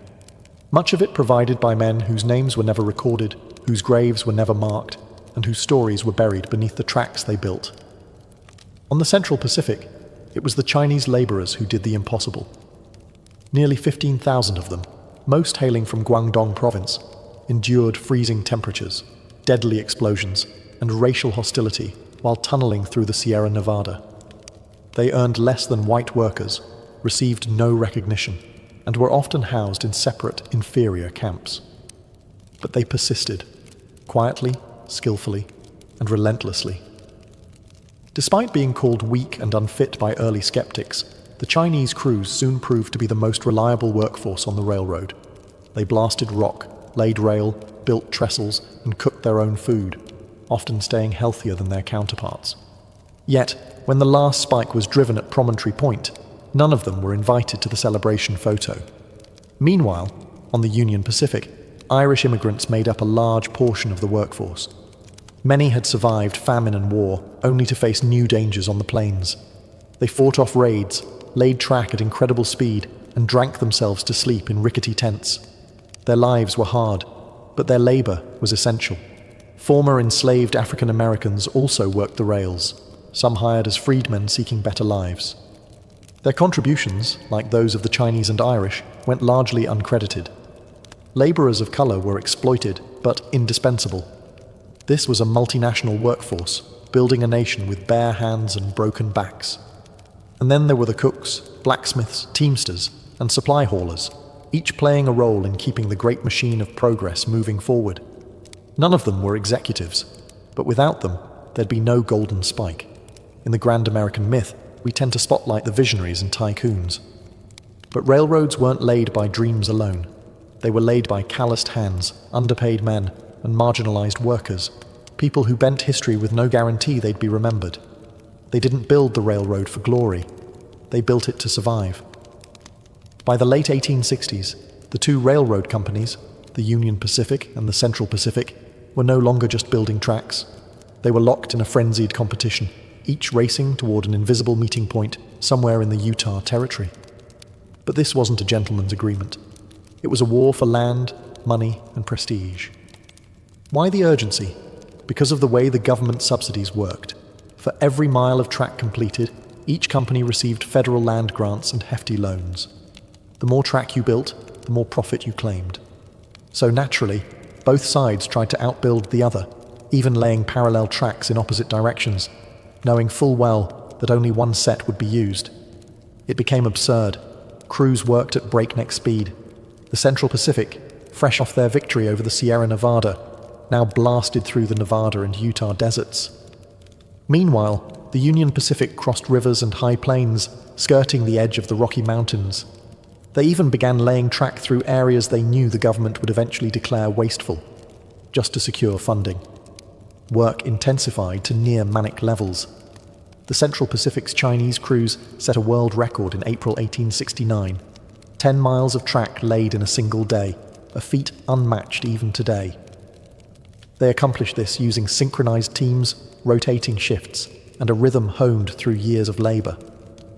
Union Pacific crews, not to be outdone, pushed hard from the east, despite ongoing labor strikes, supply issues, and mismanagement from their financier, Thomas Durant, who was more interested in stock manipulation than railroad engineering. The two tracks finally neared each other at Promontory Summit in present-day Utah. Surveyors marked the site. Arrangements were made for a formal ceremony. Locomotives from both companies, Central Pacific's Jupiter and Union Pacific's number 119, were brought face-to-face, cowcatcher to cowcatcher. Executives prepared speeches. A special golden spike was commissioned. Telegraph wires were hooked up to transmit the final hammer blows in real time across the country. But behind the celebration was the lingering reality. The race had been brutal, often reckless, and entirely driven by profit.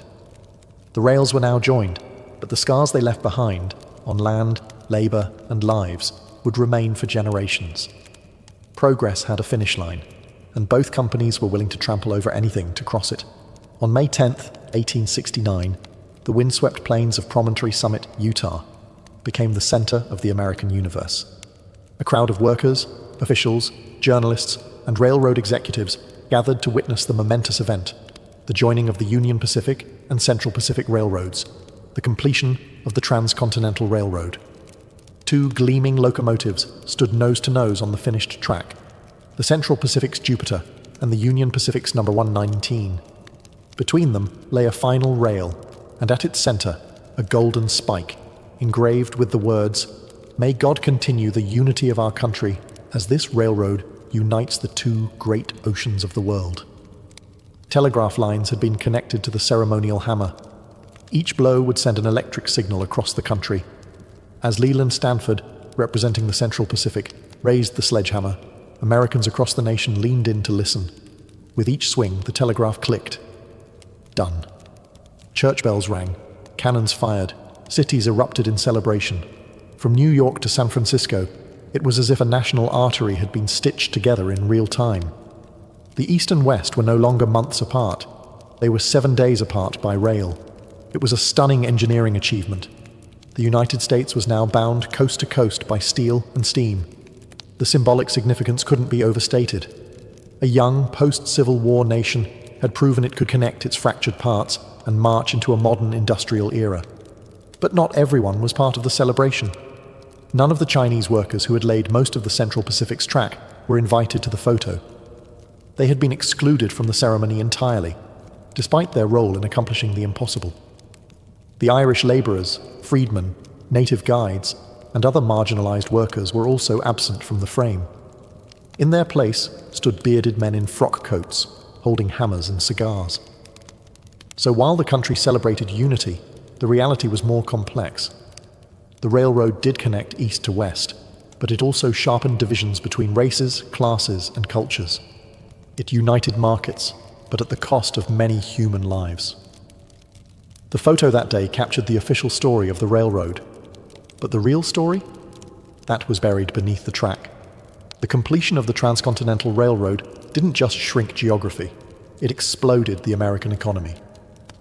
Almost overnight, the United States was no longer a bi-coastal nation awkwardly bridged by wilderness. It was now a single economic organism, pulsing with movement, commerce, and opportunity. Goods that once took months to transport by wagon or ship could now move from coast to coast in under a week. Agricultural products from the Midwest, wheat, corn, cattle, could be shipped westward to booming mining towns or eastward to the industrial cities. Manufactured goods flowed in the opposite direction. Rail cars replaced oxen. Steam replaced sail. What had once been an uncertain frontier was now a profitable supply chain. Towns sprouted like weeds along the railroad towns that grew up almost overnight. Some became cities. Others disappeared as quickly as they came, especially if the rail line shifted. But each one was a node in a growing network, connected by a steady rhythm of pistons, whistles, and smoke. The railroad also helped fuel industrial growth. Ironworks, coal mines, timber mills all surged with demand. The need for rails, locomotives, and infrastructure created jobs across the nation.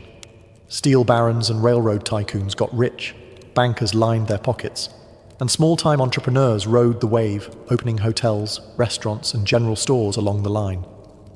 Mail moved faster. News traveled across time zones in days instead of weeks. For the first time, the government could project real presence across the full continent, deploying troops, resources, and political influence wherever the rails reached. And let's not forget the human factor. Millions of people moved west. Immigrants from Europe who once landed in New York now saw a direct path to land and labor in California, Oregon, and the Western Territories. Homesteaders, prospectors, ranchers, and outlaws all rode the same steel road toward destiny. Of course, this boom wasn't evenly shared. Wealth flowed upward. Native lands were devoured. Laborers remained poor. But there's no denying it. The railroad transformed the US from a regional republic into a continental power. The engine wasn't just moving people, it was moving money, power, and the future. And once it started, it wasn't going to stop. Beneath the polished steel and triumphant headlines of the Transcontinental Railroad lay a darker, more tragic legacy. The destruction of indigenous lands, lives, and cultures. The railroad didn't just connect east and west.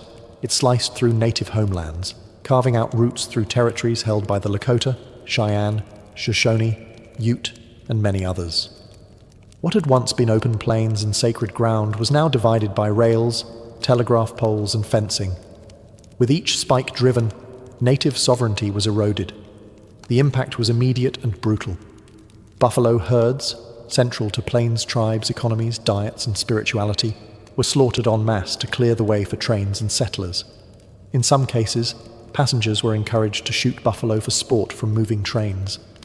These herds, once numbering in the tens of millions, dwindled to near extinction in just a few decades. The railroad brought more than tracks. It brought settlers, soldiers, and surveyors. Towns popped up where there had been none. Homesteaders, empowered by the federal government, staked claims on tribal lands. What treaties hadn't taken, the railroad now absorbed. And with settlers came enforcement, military garrisons, sent to protect the tracks and suppress any resistance. Conflicts erupted. The Sioux, Cheyenne, Arapaho, and other tribes fought back in what became a series of bloody wars, some labeled uprisings, others outright massacres. From Red Cloud's war to the Battle of Little Bighorn, the railroads were both the battleground and the prize. Eventually, resistance was crushed. Indigenous nations were confined to reservations, often hundreds of miles from their ancestral lands. The psychological toll was immense. Sacred sites were desecrated. Hunting patterns were broken. Nomadic cultures, built around seasonal migration and vast open space, were forced into fixed locations under constant surveillance, and all of it was justified in the name of progress. The Transcontinental Railroad was hailed as a marvel of American ingenuity, but it came at the cost of 1,000 nations' dreams. It wasn't just the iron that cut through the land, it was the erasure of a way of life, replaced by timetables and timbers. History books often praise the railroad for uniting a nation, but for native peoples, it tore theirs apart. When the final spike was driven at Promontory Summit in 1869, it wasn't just the end of a railroad, it was the beginning of a new American identity, faster, hungrier, and increasingly shaped by steel and steam. The Transcontinental Railroad shrank the country. What had once taken 6 months by wagon or ship now took 7 days by rail. It changed how people moved, how goods were exchanged, and how the very idea of distance was understood. Suddenly, the concept of a coast-to-coast nation wasn't a dream. It was a daily reality. The railroad fueled the rise of time zones, created to coordinate cross-country travel and commerce. It reorganized agriculture, allowing farmers to send produce across state lines. It powered the second industrial revolution, enabling raw materials to flow efficiently into urban factories. The rhythm of the country began to match the clatter of trains. Culturally, the railroad reinforced a sense of manifest destiny, the belief that America was meant to span from Atlantic to Pacific. It made expansion feel not just possible, but inevitable. With rails stretching across deserts, mountains, and plains, there was no longer a wild frontier. Everything felt reachable, everything felt claimable. But the railroad also set the template for corporate power in America. Massive wealth accumulated at the top. Men like Leland Stanford, Thomas Durant, and Collis Huntington didn't just get rich, they shaped policy, bought politicians, and built empires. Corruption scandals like the Credit Mobilier affair exposed how deeply railroad interests were embedded in government. For laborers, the train tracks marked both opportunity and exploitation. For indigenous peoples, it marked the end of a world. For the environment, it brought radical change. Forests cleared, rivers bridged, buffalo nearly exterminated. Yet for all its costs, the railroad undeniably stitched the fabric of a modern America. It connected immigrants to opportunity, businesses to markets, and governments to distant territories. It transformed an experimental republic into a fully integrated nation. The iron rails didn't just carry passengers, they carried ambition, destruction, hope, and hubris. The railroad was both a triumph and a tragedy. And once those twin locomotives touched cowcatchers in the Utah desert, the country was never the same again. The nation was transformed, not by war or election, but by iron and fire.